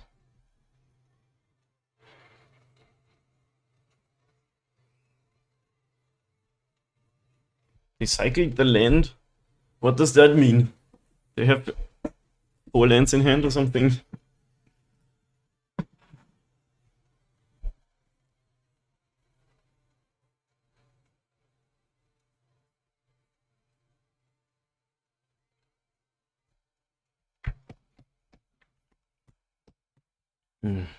Man, we haven't been finding our... Oh, it's a Saga Since matchup, and that really hurts. It's one of the best cards in these types of matchups. Boseiju who endures. Do I save keep now?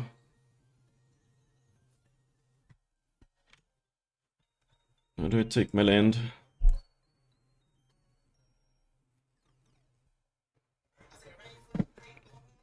I guess we do it. Since they do this main phase, they're scared of the Ravager, so... Is Hardened Scales a win? I don't think so. 1, 2, 3, 4, 5, 6. Actually, Hardened Scales could be a win. An exact win. We would go for that if we draw it. Temple Garden untapped is never a good sign. Thematic ending time. It's still a hexproof, so...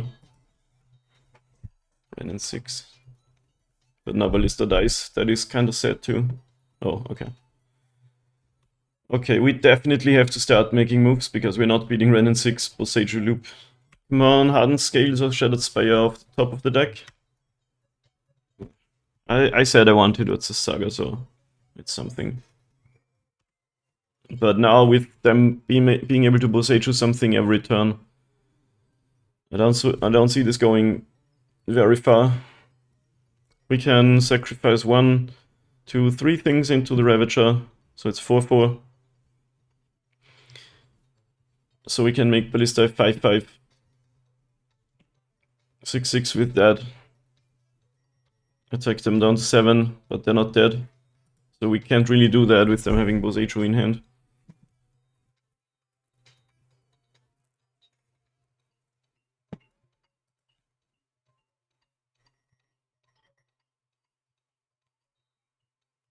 So I guess we just uptick.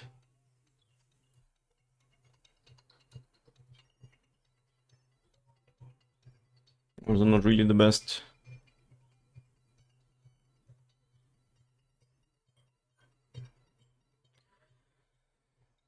So they have Boseiju plus 3 cards in hand. We have to beat that and we have to beat it fast, but we're not winning this turn.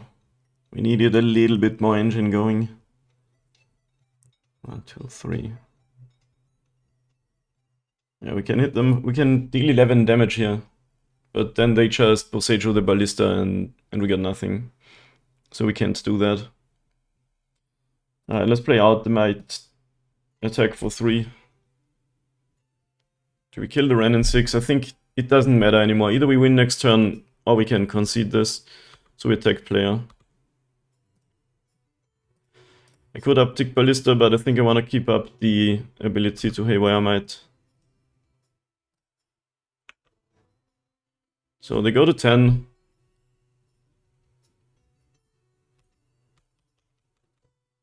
But they can Boseiju something. We have a Leyline Binding covered, but we should probably Boseiju the Ballista now.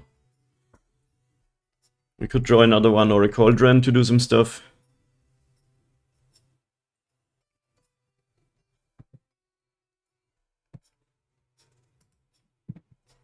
They could even Boseiju, get it back to it again. Leave us with basically nothing. But let's see. It's over. It's only over when it's over.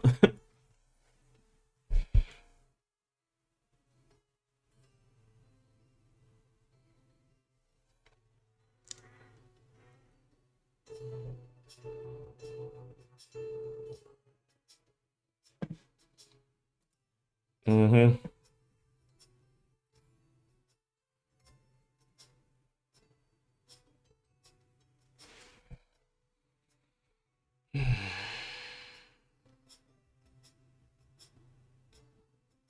The biggest problem is they can just do it again.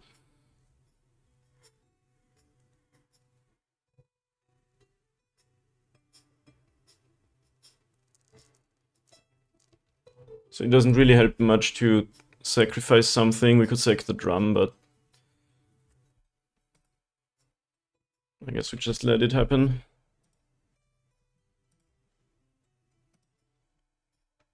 I guess now we can uptick the ballista. So we put that here, because they probably want to kill the ballista with getting Boseiju back.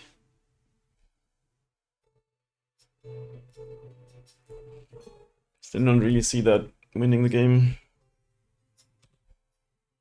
So the Saga came too late this game, I think.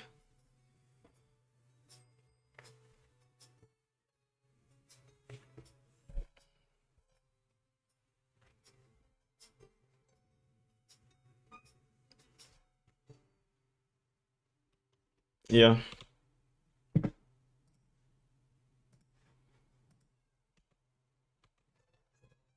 I don't have a needle to break this up, so really what we need is to somehow deal the 10.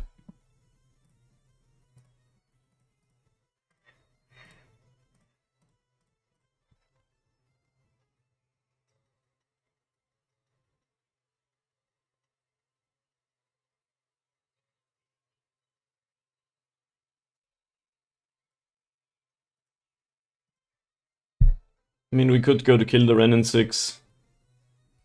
Try to win with constructs. Oh, they killed Yotsu Saga. I mean, yeah. Why did they change their mind on that after I put a counter on the ballista? That probably means they have some removal cards in hand.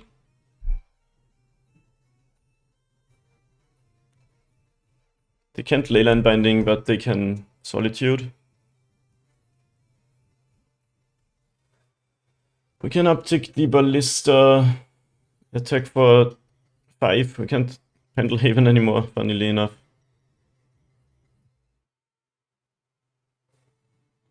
But that doesn't win, so maybe we have to kill the Ren in 6 now if we can.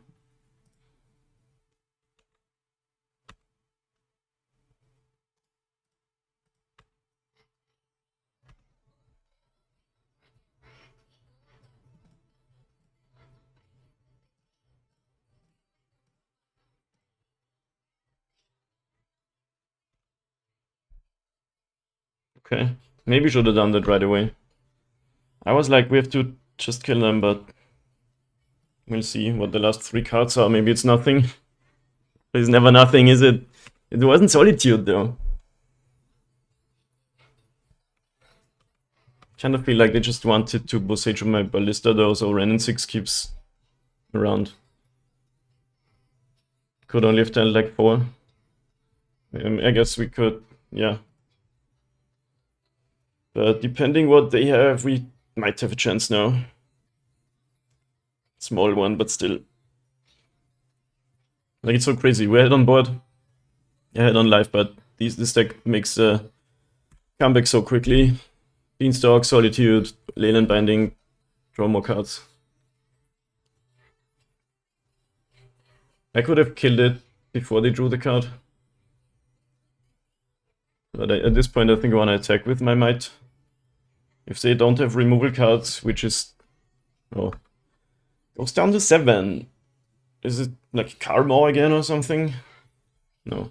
4 mana or Ring. Okay. Really? Now we have to think about this. They do get the protection in either case.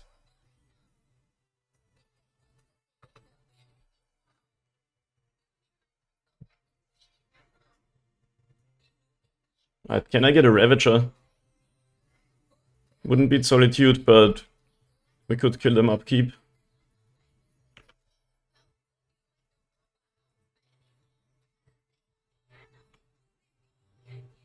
Okay.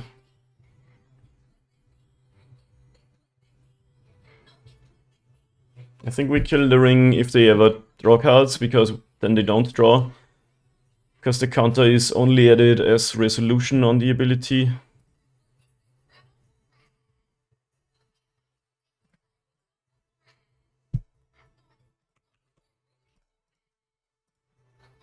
I play Walker, I'm not upticking Ballista, but I think that's fine. Wow, this is actually doable now. Do we kill the Beanstalk?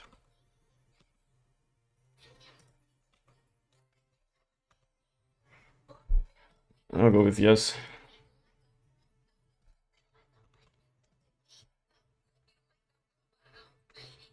Okay, now we kill that too, so they don't actually draw a card. Anyway, Mites doing the work. They have 2 cards, we are ahead everywhere. Supreme Verdict doesn't really do it. We ping them to 4 and get a Thopter. They wouldn't be straight up dead, but... Do they have Solitude? It's like, no.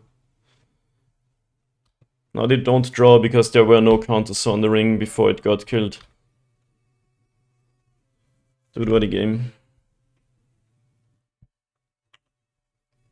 Can they weasel out of this, or do we get it? 3 cards left. Yet 7. Omnath land would be like pretty good. We got rid of the card draw.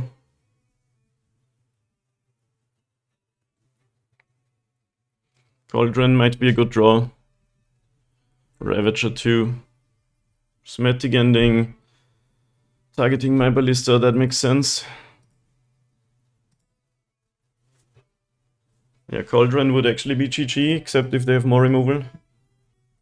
It felt like they didn't have any earlier. What's the last 2 cards? Man, I hate Prismatic Ending, it's so good. So good against this deck specifically.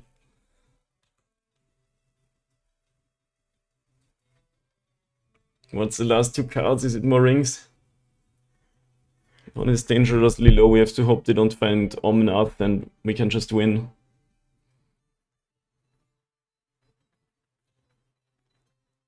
I think Omnath, actually Solitude is life gain too. Also Lith, that's a card. Play it.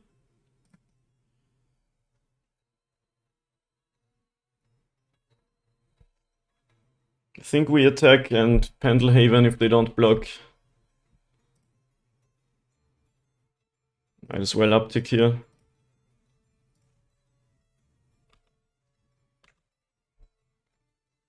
Because upticking Walker doesn't do much. If they have a way to get rid of it, they have Solitude. That sucks.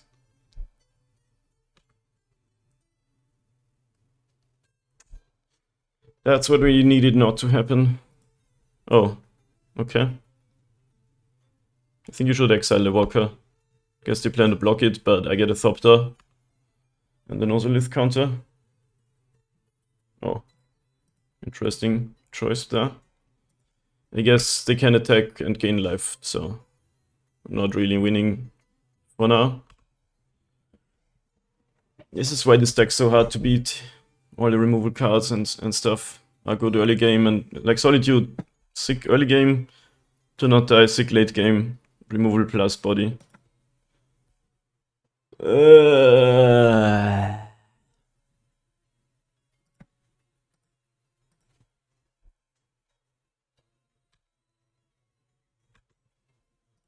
That's bad because they have life gain going, which is pretty good with the ring.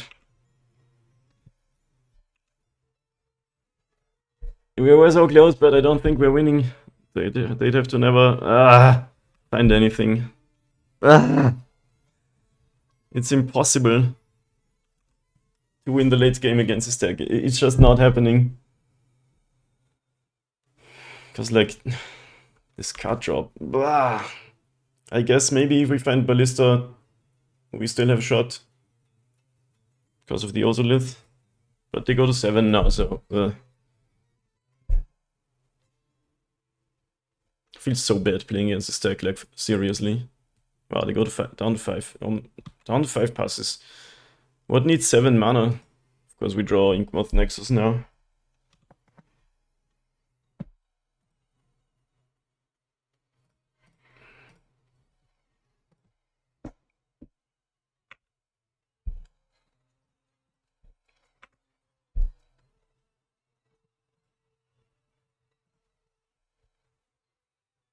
We're still never beating this, are we? Like, they draw so much removal that the life gain cancels out the ring, and yeah, look at this. It's not possible. I mean, we do get a construct, but card draw plus life gain on your cards plus so much removal means the odds of us doing the comeback are basically 0. This draws 3 cards, just like that, up to 6 cards. We came really close. But it is just impossible to do anything at this stage of the game, I'm pretty sure. I'm gonna play it out, I guess. You never know. If we draw Ballista and they die to their ring, but I can't see it happening.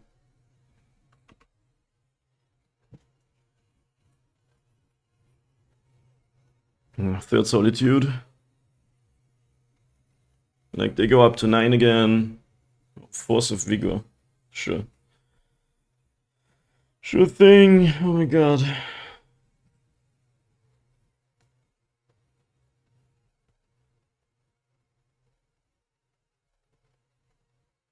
Red and 6, starting the Boseiju thing again. Man, we got them down to 3 life.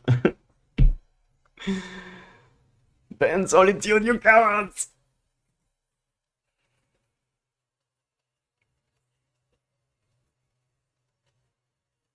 Oh, they actually just got their Triumph back. Glimmer Wasp, huh? Just pretend that does anything. Alright, yeah, we're not doing this. We are just not doing this. Close though. We beat the deck one time and we came close another. I'll take it on to match 4. Alright, gamers, match 4. What do we got? The Gemstone draw against Katobu. Can I not fight Omnath one time? Okay, I'll keep this and hope to draw 1 more land.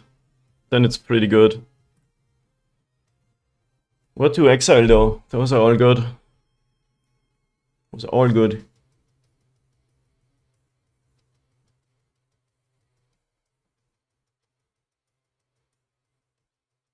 I guess it's the Ozolith because we can get one of Saga.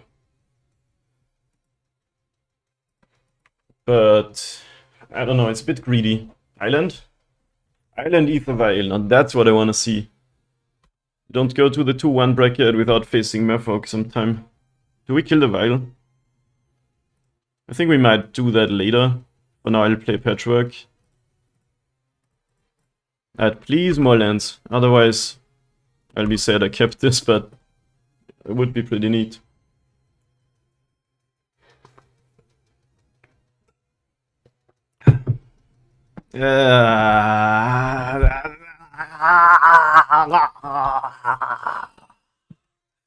Fuck.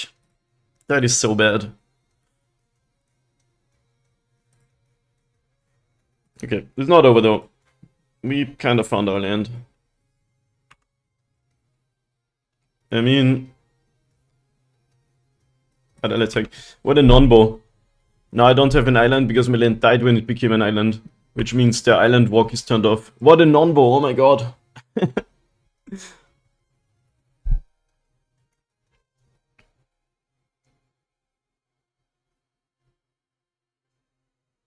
Svialon of Sea and Sky. That card's pretty good.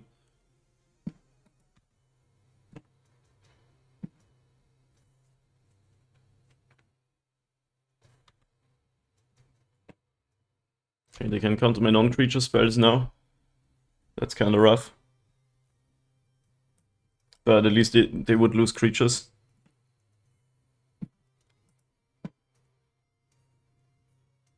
Okay, we sort of have to raise that, I guess, what they're doing. And we kind of needed to find lands, but...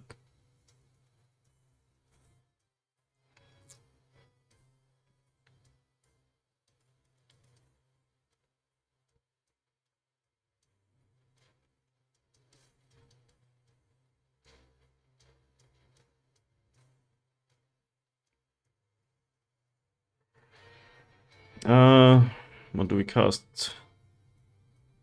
I guess the Ravager. If I cast one of my non-creature cards, he can sacrifice one creature and it gets countered. I'll hope to draw a land and make that more awkward for them. 4/5 indestructible. When it attacks, draw a card. Everyone in Modern is playing the draw a card cards these days except me. I'm content enough having cards that are good on their own.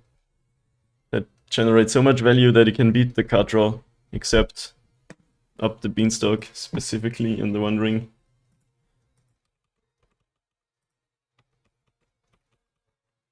Merfolk's a really good matchup, but this is gonna be actually sort of a tough game to win, but we'll see. Not blocking the 4/5 indestructible.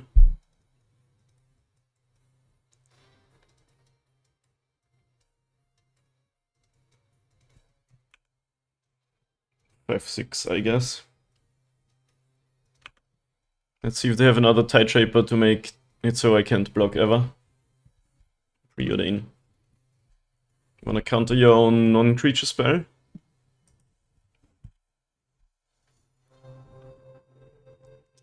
Man, if we could have these two on the battlefield right now, we'd be doing so much stuff, so much awesome stuff. I guess through the word it's awkward, but I think we would just kill them. Ugh, they have another Tide Shaper, so now we actually just sort of die. Because we can't block and their creatures are protected with wood.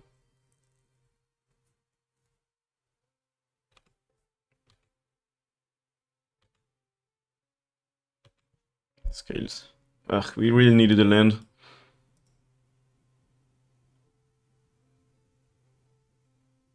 So we can never block. Can we present lethal? Play scales. Either they sacrifice something or it resolves. I guess they'd have to sack two things.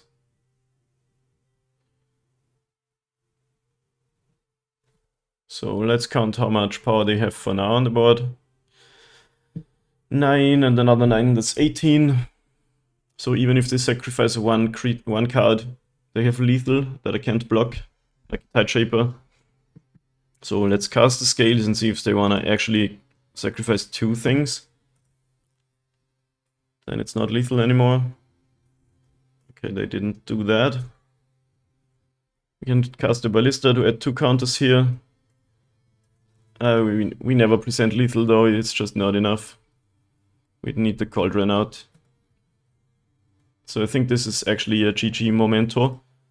But let's see. Maybe we can bait them into doing something, but I don't think so.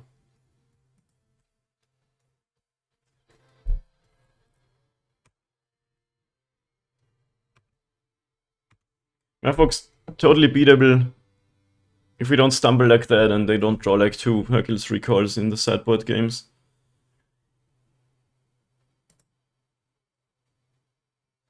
We're never blocking, so we might as well attack with all. But they just have to click, okay, we don't have lethal like ever. Okay, interesting.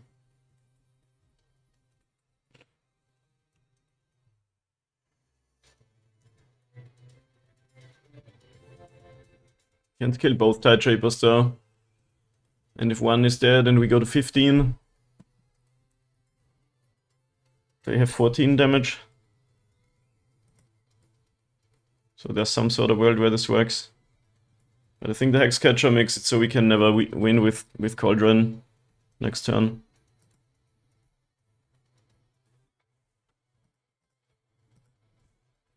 It's still not over. I think we got 1 on the swing back, if I counted correctly.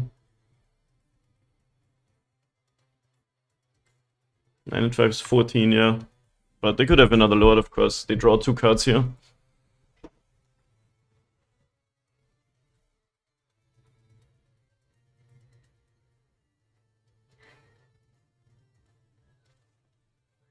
Alright, go to 1. So what do we need to happen? Cast Cauldron, they forget they can counter it. Okay, land's actually not the worst. Probably not good enough, but... Because we would still only deal 14 damage.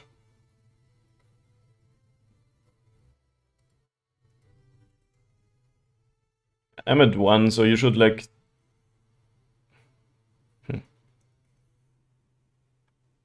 Yeah, we actually like almost have it. This becomes 7/7 that can ping. I mean, they could have like Merfolk Trickster or something. But since their cards all have ward, we can neither destroy the board nor kill them. Otawara, interesting. It's GG either way. But we wouldn't have had it. We needed one more artifact to sacrifice. Anyway, Dismember. The Welding Jar can go out.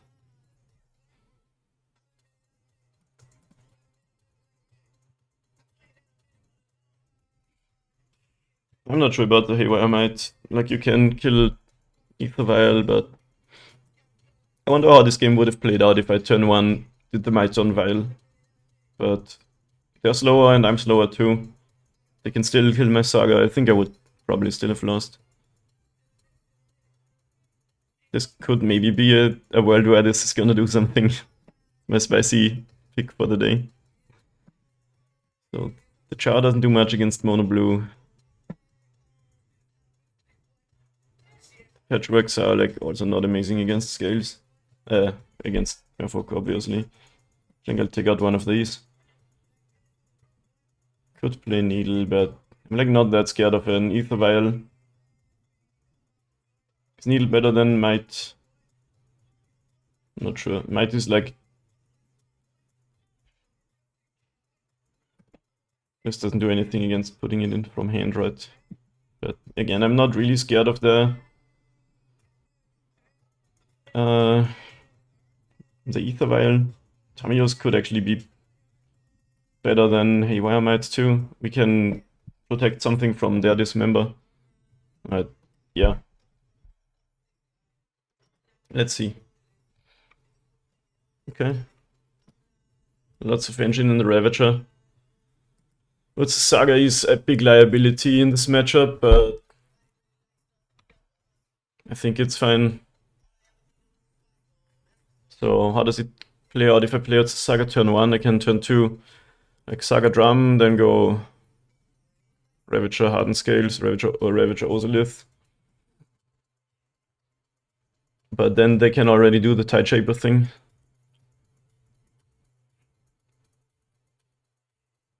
I'm still gonna play the Yotze Saga and the Drum, because I don't think I need to make constructs. At least not 2, maybe 1 on turn 3.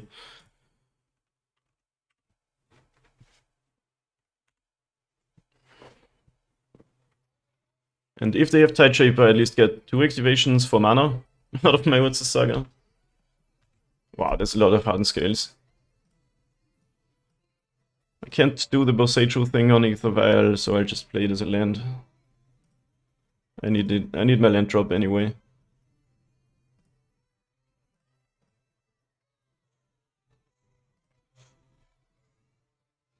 It's just really awkward. You never need really 3 Hardened Scales, but we'll see what happens. No Tide Shaper, please, but knowing Merfolk, they have Tide Shaper. What's up, Iachino? Oh, it's Lord of Atlantis hardcast. That's good for us. Land 2, nice.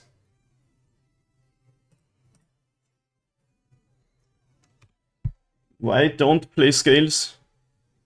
I am playing Scales. What do you mean?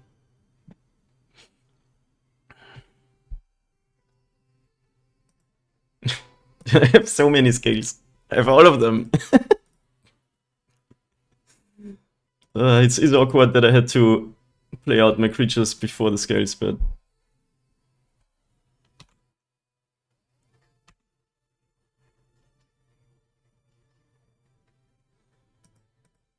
So, if I attack and they block, I sacrifice Sabaz and it gets big, but I actually don't want to do that, I think. So let's just pass. On the first turn, because it's better to get the drum out since I had only 2 lands. Otherwise I go Hardened Scales into Ravager and then still have the drum in my hand, which is really awkward. Then Urza Saga goes away and I still don't have my drum out. It's of course suboptimal to cast all of your Hardened Scales after your creatures, but it was sorta necessary this game, sadly. Alright, we can give Sabas flying and go for a kill here. Which loses to Merfolk Trickster. We've got nothing else going on.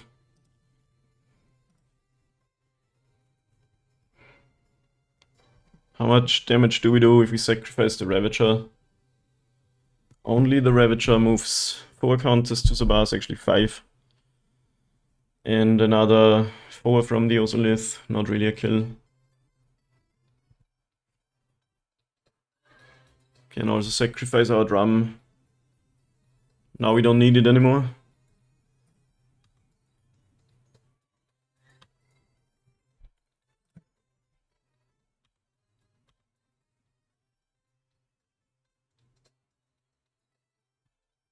Not blocking, huh? So drum adds 4. Sabas adds 4 plus 5. That's 13. Ozolith adds another 4. That's 17. 18, 19.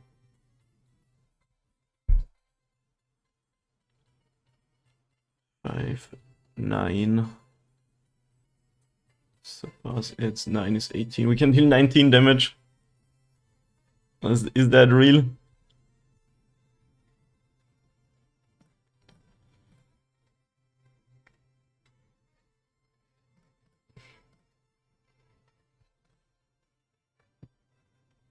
So just deal 6.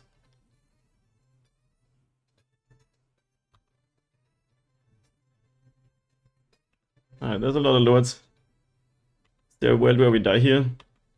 There could be. Tide Shaper, Animate Mutavault. Needs another lord too though. There's a possibility.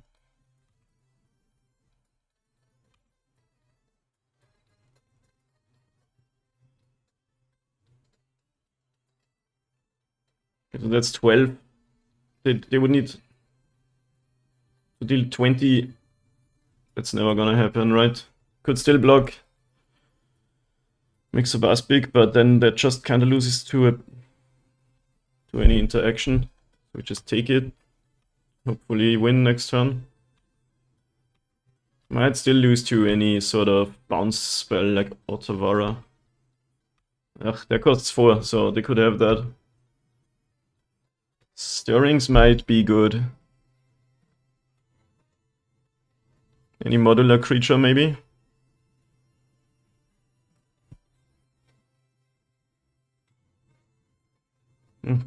Okay. That is a modular creature. Which is good.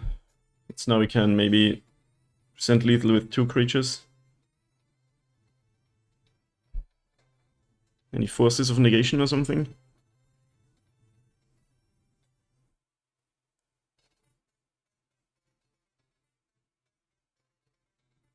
Okay.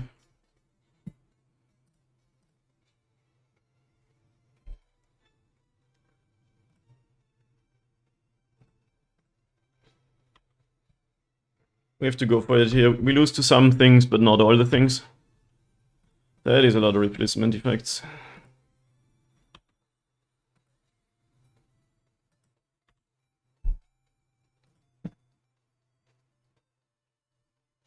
So they can just block one thing with Mutavault, but then we move the counters to the other thing.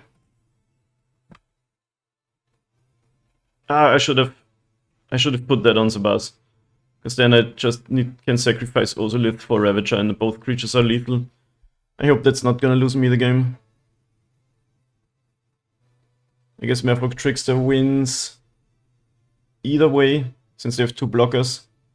Actually, any 2 blockers sorta does it. They have 3 cards in hand.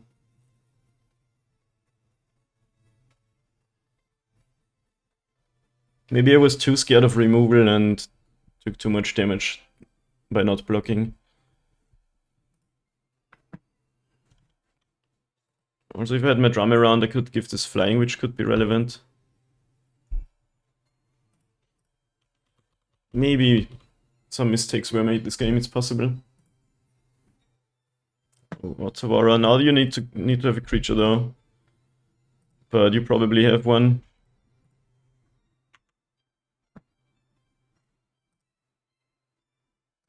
So many replacement effects. Only this were Ballista. Oh, we win. 30. Wow. I think I didn't play this well. They just needed any 2-drop left in their hand to block. That's good. That's very good. Honestly think I should have played this game differently. But we got it. So do we want an answer to a Ether Vial? I mean, Pithing Needle can also name their creature lands. Maybe we want to play one. Over like the Overseer, it does not seem like we have time to do that ever, sadly. On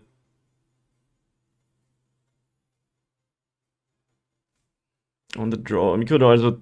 the Cauldron is probably still good enough. Even if you just play Cauldron, Ballista for 0, make all your board be Ballista. Would I rather have Overseer or Patchwork on turn 2? It's probably Patchwork. Man, I'm surprised we won that. But just get lucky. Okay.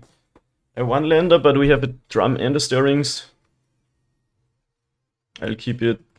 It's kind of sketchy, but it's playable. If you play the creature deck, have Ether Vial on turn 1 every game. Once again, it's good to play out your drum on the first turn with this deck. Then I can go, say, Sabaz, then cast Stirrings, hopefully get a land, needle the Vial or something.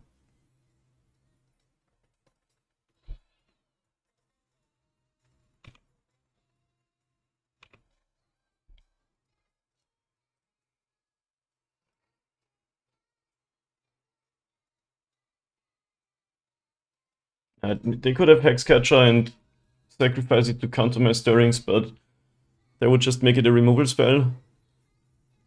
Which is generally good, but not if I'm mana screwed. So I hope that doesn't happen. I mean, I do have 2 mana now, sorta.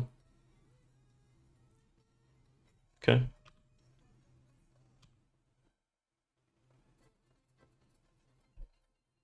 So they could Vial in a 1-drop and sacrifice that to counter my thing. That'd be a pretty good play.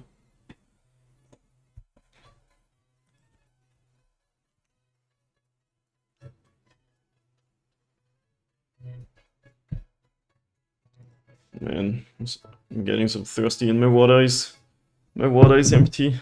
I was really debating this. Am I just slow rolling my land or am I actually mana screwed? You never know.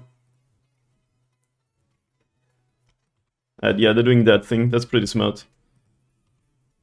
The one time I don't have a Nurt's Saga, they have to use that. They get to use that High Shaper in another way. Yeah. That's pretty sick, actually. Hopefully we draw lands. Already stuck here.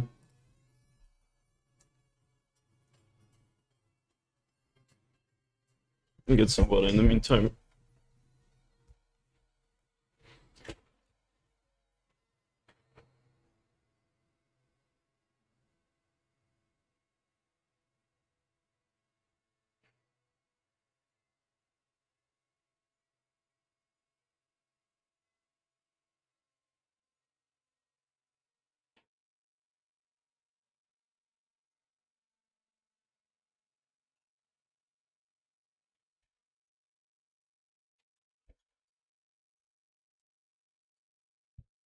Well, I'm glad I did that. The preordain still isn't done yet.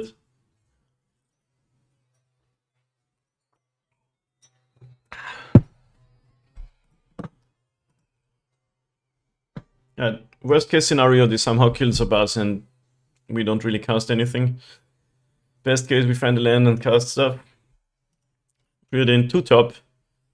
Mute a vault. Attacks for only 1. No lords in hand. So they put in the Trickster.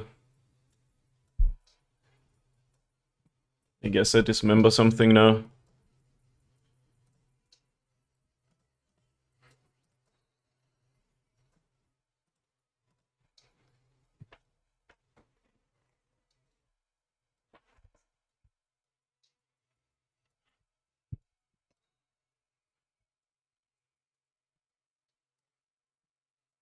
Oh wow, that just happened. They let go of the Hex Catcher. Could at least...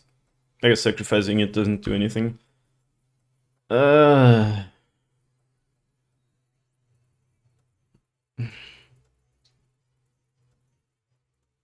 guess I'm gonna go Needle on the Mute Vault so they can't attack me as much.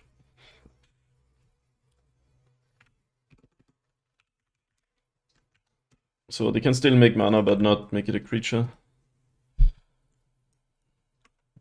We need to try to somehow stabilize here.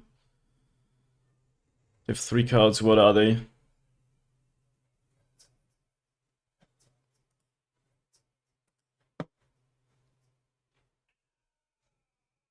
Spreading Seas. Okay, that doesn't do much. Except if they have, yeah, now I can't block, but... Come on, where's my lands? Okay, that's a land. Very good, we're 12.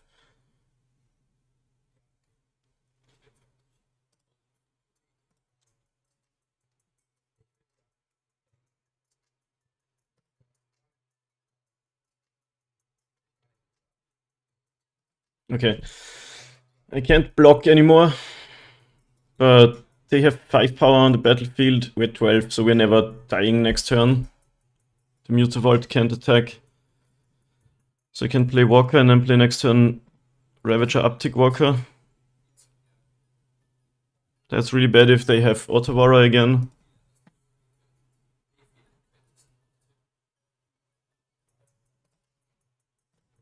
So we have to try to kill them next turn. Okay.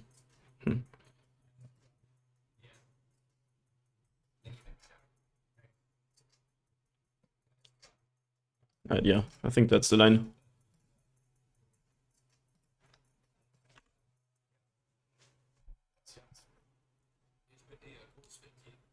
They have 2 cards left, so...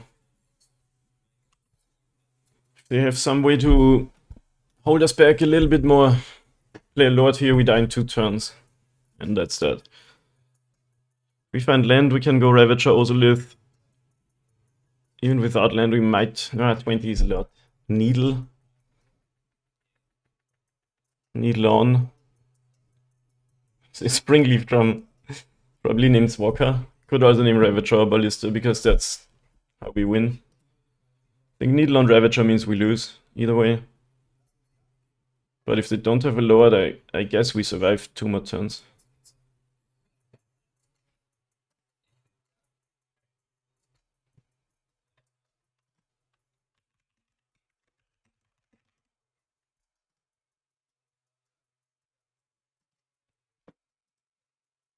They named Ravager and have the Lord. I think we're dead. Because it's still at 20. And they have 2 Island Walk Lords now, so not really Dismember even helps us. No, we found the Dismember too, and they had a 2nd Island Walk Lord. I'm in pain, and the Ravager is needled. But I think we couldn't kill them by just casting Ravager. Man. But if they didn't have 2nd Island Walk Lord, we could kill the one and block everything else. Painful way to lose to Merfolk. It's usually a good matchup, but we got mana screwed, so maybe I should mulligan more, but I think it's just getting unlucky a little bit. No way to get rid of the Spreading Seas, sadly. If Urza Saga was 1 turn earlier, this is like They're still at 20, but the game's insanely close. If we could get the UWg Saga 2 ultimate now. Actually, no, I took out the Haywire Mat, right? Did I? Yeah. Because if we get rid of Spreading Seas, we can block again.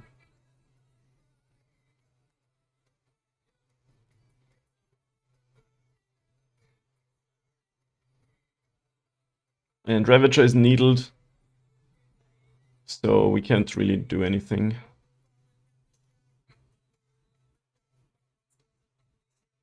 What a game. Yeah, 2 Island Warlords. It's too many Island Warlords.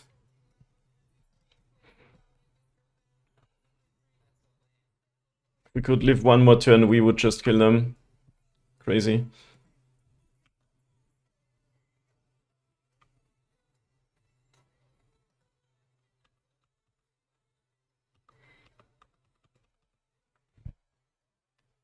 Yeah, I guess this time making the land that is not a Saga an island is what wins them the game.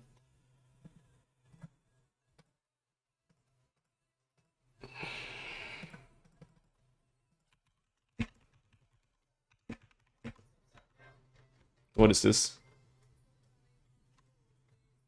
Okay. They had a third one too.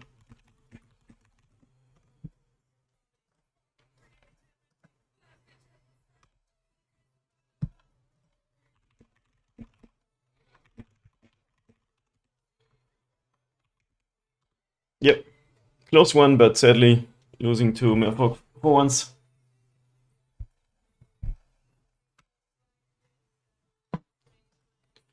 Like now we could we could get rid of the Pithing Needle with, no, actually, I did take out the Haywire Mat, right?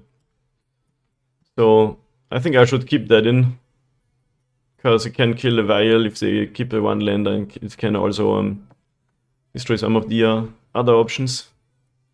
Good to know. Anyway, enough said. Let's move on to the next match. Okay, though, we get to be on the play for match 5. Sadly, only on the 2-2 plan for now. But we had some cool matches, so I'll take it. Oh, we have the Steel Overseer. So for the last match, we'll try to do some overseeing.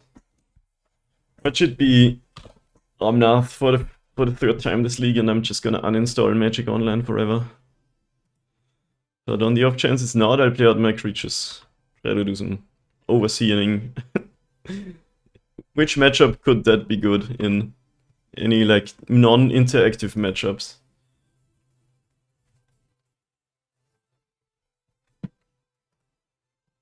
Swamp is an interactive matchup for sure. Swamp Grief. So we finally found Scam. I guess it's fine. Maybe they grief the Steel Overseer and we get to Cauldron it. That's the dream. They have to take the Walker though.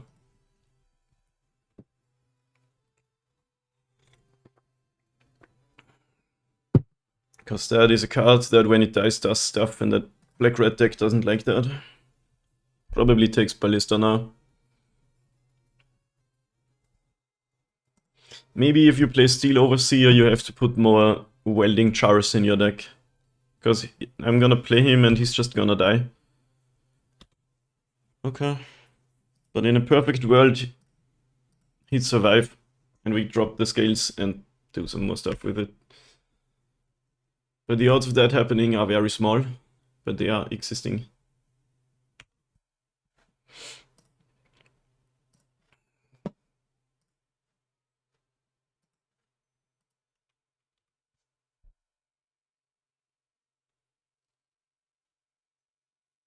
Like, probably Terminator Lightning Bolt now. But, I mean, the point is that we can do the Cauldron thing on Steel Overseer. Maybe we get to do that at some point. Alright, Patchwork's fine, I guess we play that. Hopefully no Lightning Bolt, like land drop Lightning Bolt it. But we could maybe raise them with it.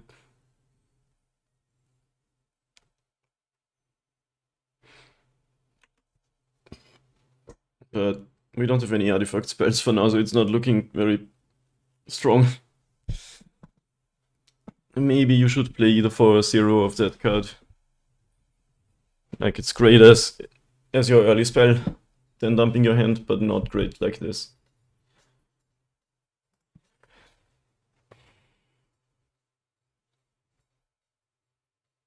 Yeah, that's quite annoying, but at least they can't reanimate it.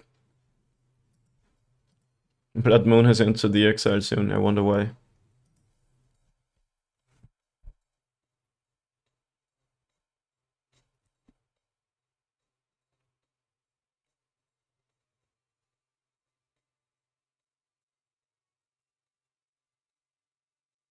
Looked like they were thinking about attacking.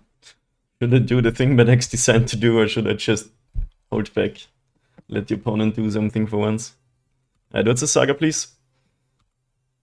Worst draw ever. Don't need a colorless land right now. Alright, let's take a Hangboy, I guess.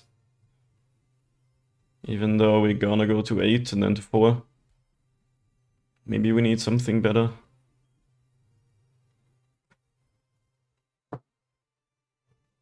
We can play Walker and then scale his next turn and uptick him, but we'd be going to 4 already. So we kinda need more than just one of these. Maybe we can find the Cauldron and do some stuff, I don't know.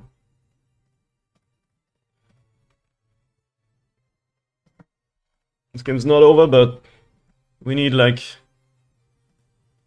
I guess somehow to get rid of this grief. And the opponent not doing much more. But, like, there's some cards in the deck they could have that don't really do anything. Also, they're kind of mana screwed, so maybe they have only Fables and Blood Moons and Furies and shit in hand. There's a land though.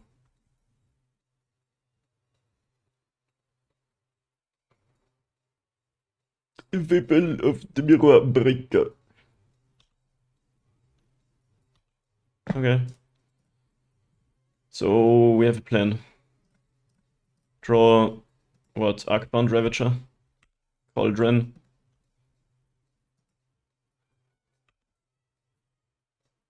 Come on, give me the Soul Cauldron.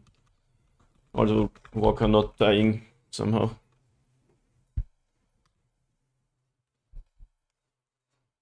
This card's nothing. That's probably not good for us. Reg Evan. Okay.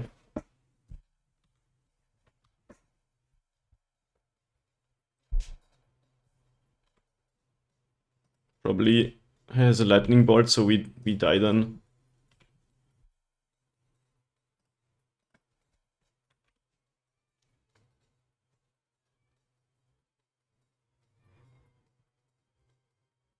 Okay, terminate. Probably also means we die, but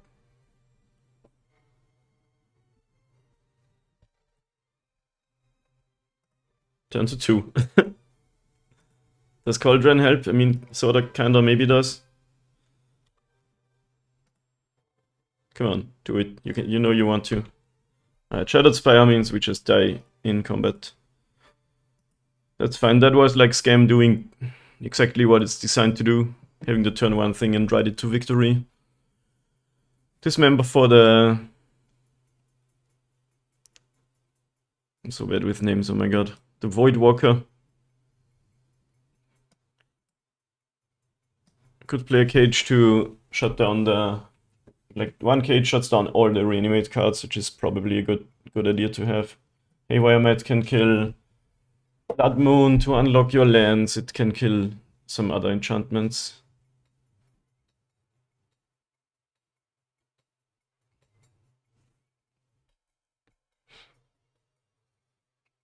What even to take out though? It's like in this matchup I like most my cards.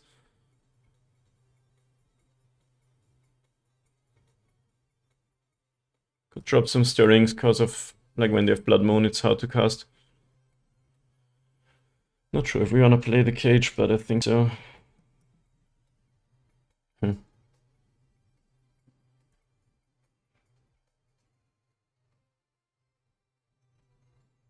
Cauldron's great except if they have a Void Walker out. But most of our cards are like that.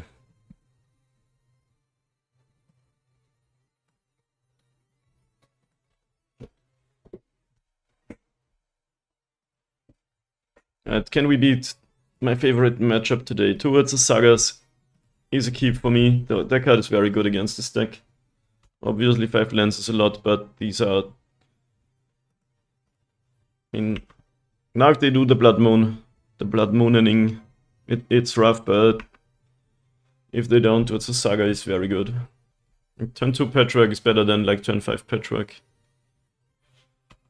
No turn 1 play, you say? How am I gonna get salty that your deck is so annoying now though? Like, I was gonna write the Reddit post that I get turn 1 griefed every single time. I think playing the Towards the Saga here is a good idea because I can make constructs before they Blood Moon me, or at least one. But that's a game where Blood Moon would be quite good. We have actually the draw that's good against Voidwalker.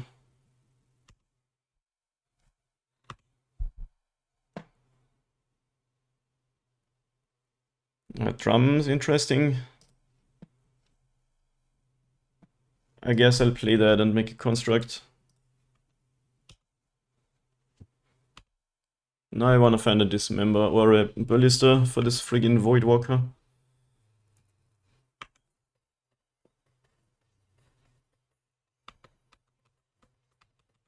But if they go Blood Moon, we're still sort of winning, I think.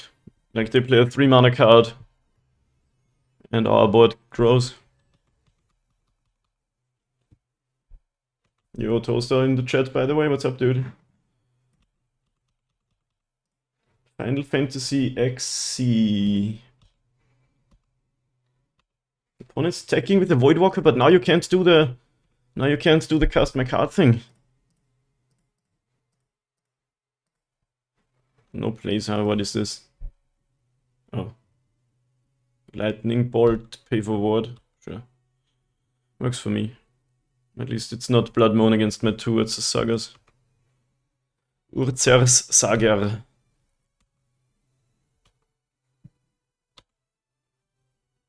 Yo, Bolt. You know it.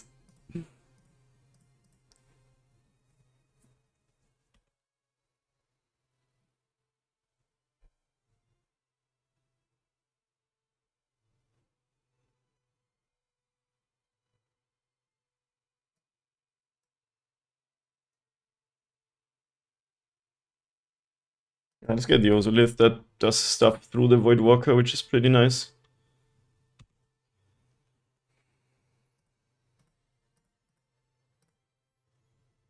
Take for 5. We can't kill them, right? No, we can do like...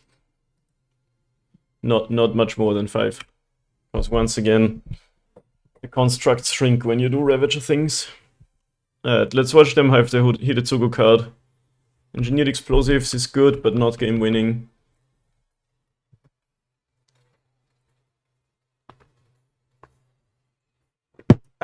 Dude, water is so good. Oh my god. I swear it's the best beverage in the world.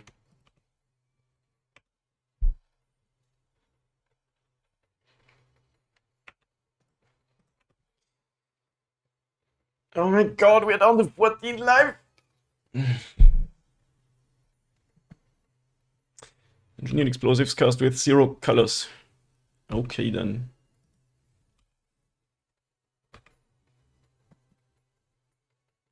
Ballista.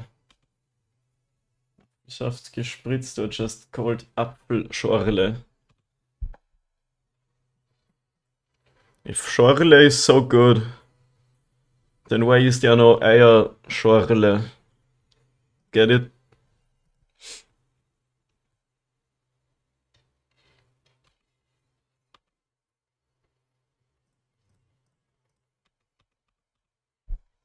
Yeah, we have the Ballista too, so we can get rid of the Voidwalker if we need to. Alright, everything that costs 0 goes away. And we're still winning the race. And we can make 2 more of those dudes.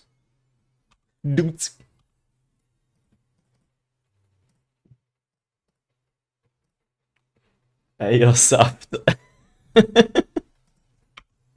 What the hell is that supposed to be? I don't know. This sounds kind of delish.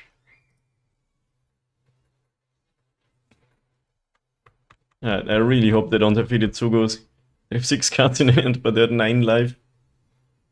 You're 9 life, do you remember that TV channel? 9 life?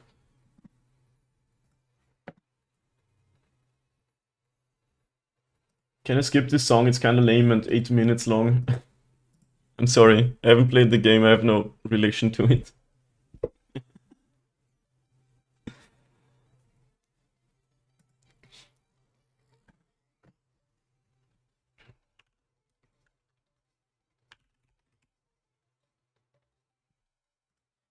Yeah. What are we doing here, opponent? Can we go to game 3 already? Tap land. Dude, who doesn't do the slow roll tap land? You have to attack first with your shadow card. Maybe I'll not block it.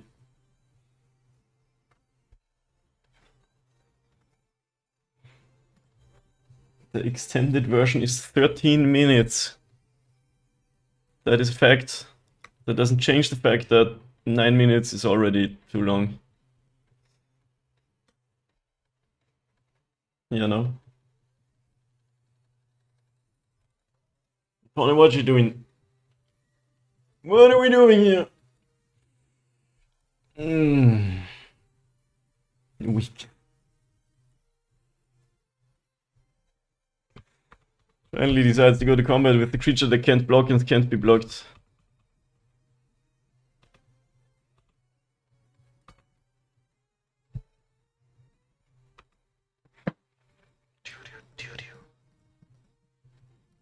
Are you dead, or are we gonna like do something here?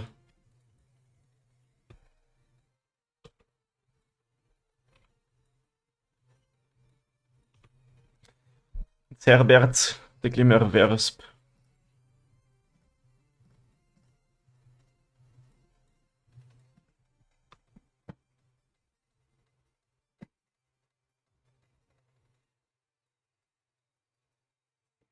I think it's just Welding Jar. Could also get the cage and get rid of the Void Walker. But for now, I mean, they just have to try not to die. And then die a lot.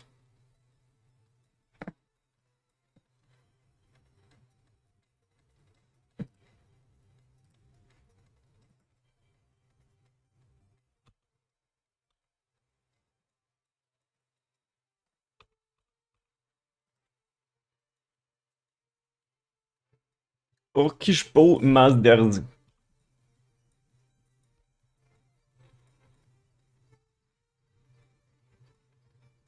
You could sacrifice the walker so they don't get a dude. Is that worth it? Then they have to jump block with the Bowmaster. But I don't get any Thopters, so let's just uptick, I guess.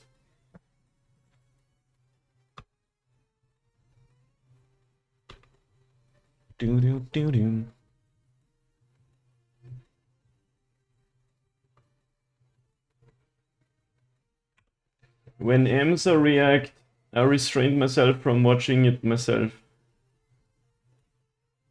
I have honestly no idea what that's supposed to mean. Sorry. Hidetsugu consumes Soul opponent. You got that? Come, just play Blood Moon. Do it for the fans.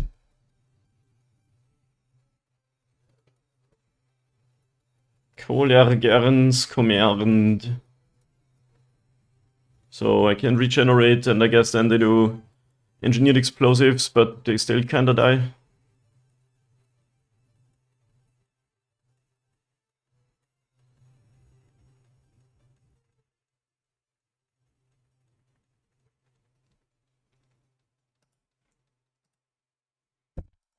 Let's see.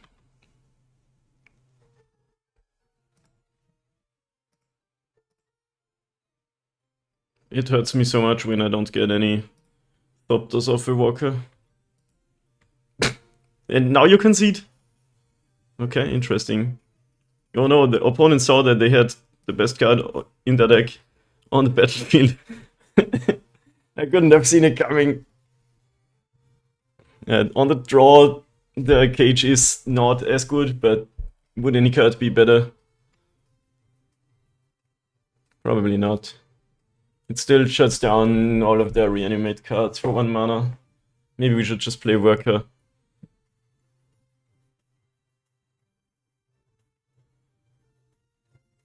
Yeah. Yeah. What about it? I don't understand the first part of the sentence where it says when Amsa react. What does did Amsa react to the video? When do we watch it? Oh, I've already seen it, and it's like an hour-long video. Whatever. Let's just play the deck like this. I don't know if I want to do that. Like, who cares about that? Yeah, pretty good draw. It's kind of good and bad against Blood Moon all at the same time. Polluted Delta. Not even scamming me on turn 1 of the game.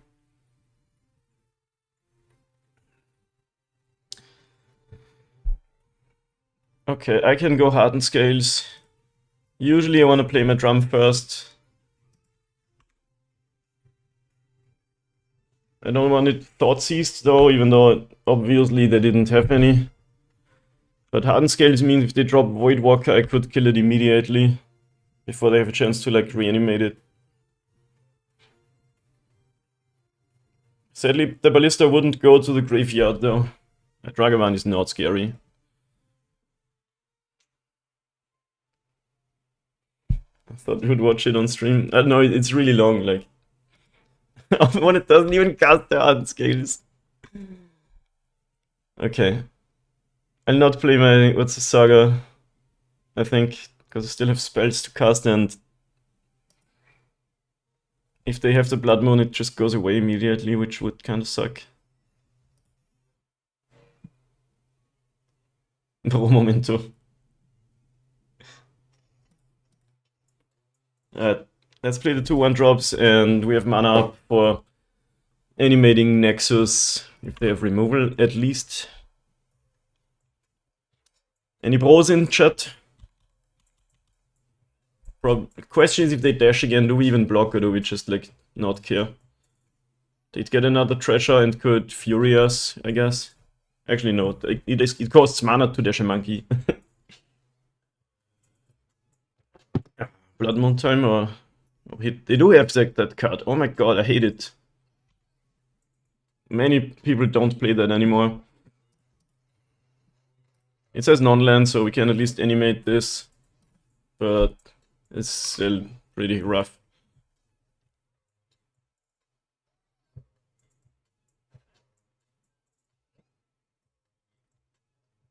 And Bolt 2. Oh god. Opponent cleans it up pretty much, but I mean, we have the What's the Saga coming, so hopefully no Blood Moon. Walker's a fine draw. It really depends what else they have. That card is so good against Scales, it's not even funny. Restrain myself watching save videos, see you later, gonna watch that right now. Just watch it. Exile all graveyards, and then it becomes a 3/3. Like Void Walker 2. Void Walker and... okay. No, the removal for Walker at least. Oh.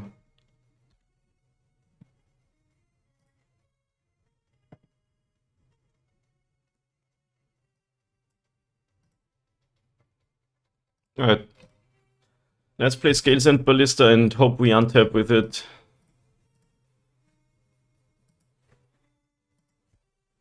But if they cast a removal spell, we can at least kill the Void Walker. I mean, we could kill it right away, so they can't do the... okay. Reanimation thing. Usually you don't want this to die, because then it comes back as the Saga. That is just disgusting. Ugh. Another Void Walker is also quite disgusting. But we can try to get a...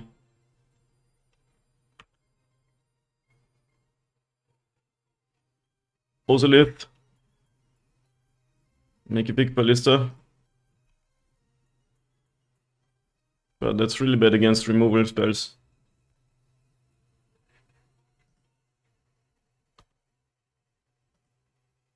Another skills. Yeah, at this point we have to do a thing.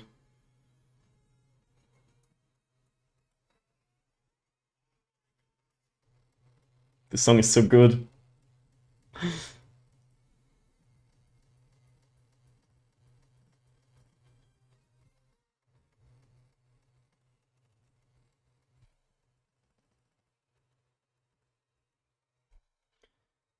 I think we are dead to removal spell and pretty good shape against no removal spell.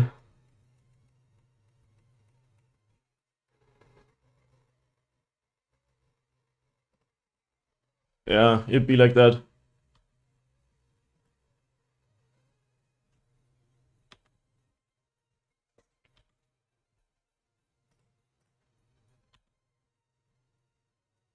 Nice.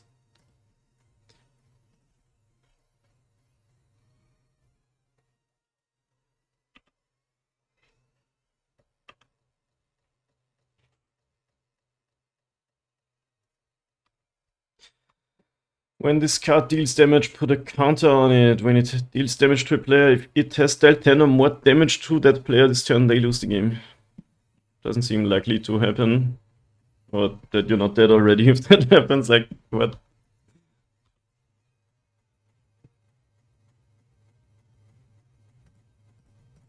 We're sort of beating reanimation cards here, kinda.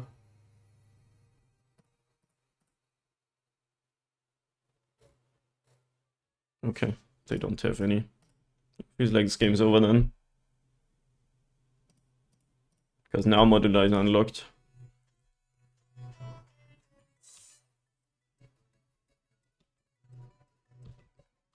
Still not really beating removal spells if we make a move. Uzabas is sick draw. Let's go.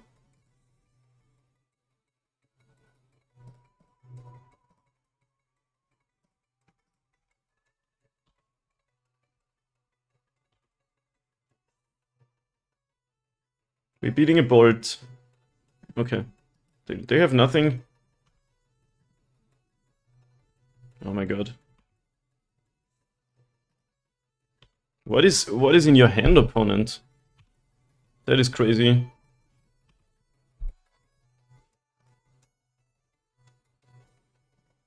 If they have the reanimation card,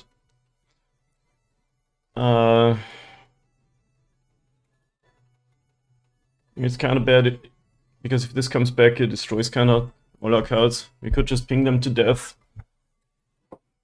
Like, I mean, we can also just pass. Not really in a rush, but then they can draw more removal. Okay, let's attack with both and kill the Ragavan before blocks.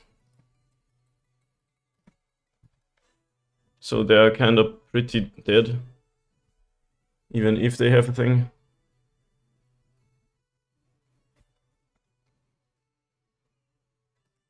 Could sacrifice the Ozolith for the Nexus, so to push more damage.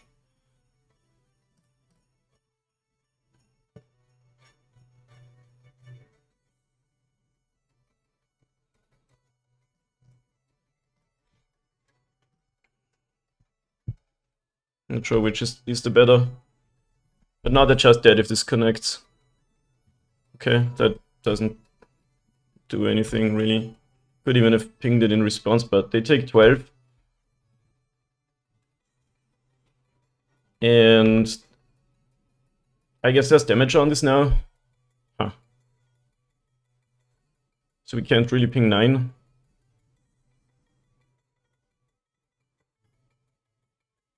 What if they have a removal now? They don't have one, right? They've played like they don't. Forgot about the damage on this. Now we can only ping 7 times. So if we sack the Ravager and go for the kill, we lose to a removal spell because we lose everything. I guess we're just saying they didn't have any ever. But it's possible they do.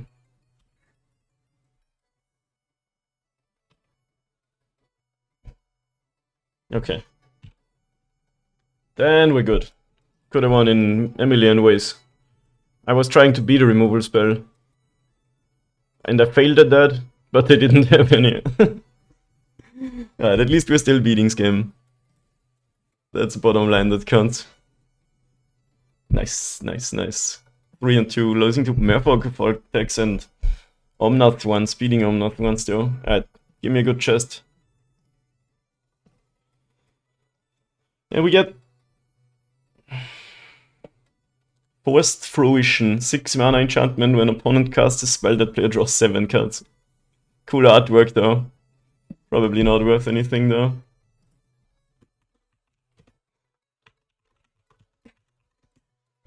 .0.006. I guess we have the Enchanting Tales. It's a beautiful artwork at least. Yeah, that was good. We lost, actually the matches we lost were really close, so the deck's still pretty good. This Overseer didn't do anything, but it's the spice pick. Thank you for watching everyone. I'll see you in the next video / league on the stream, maybe now.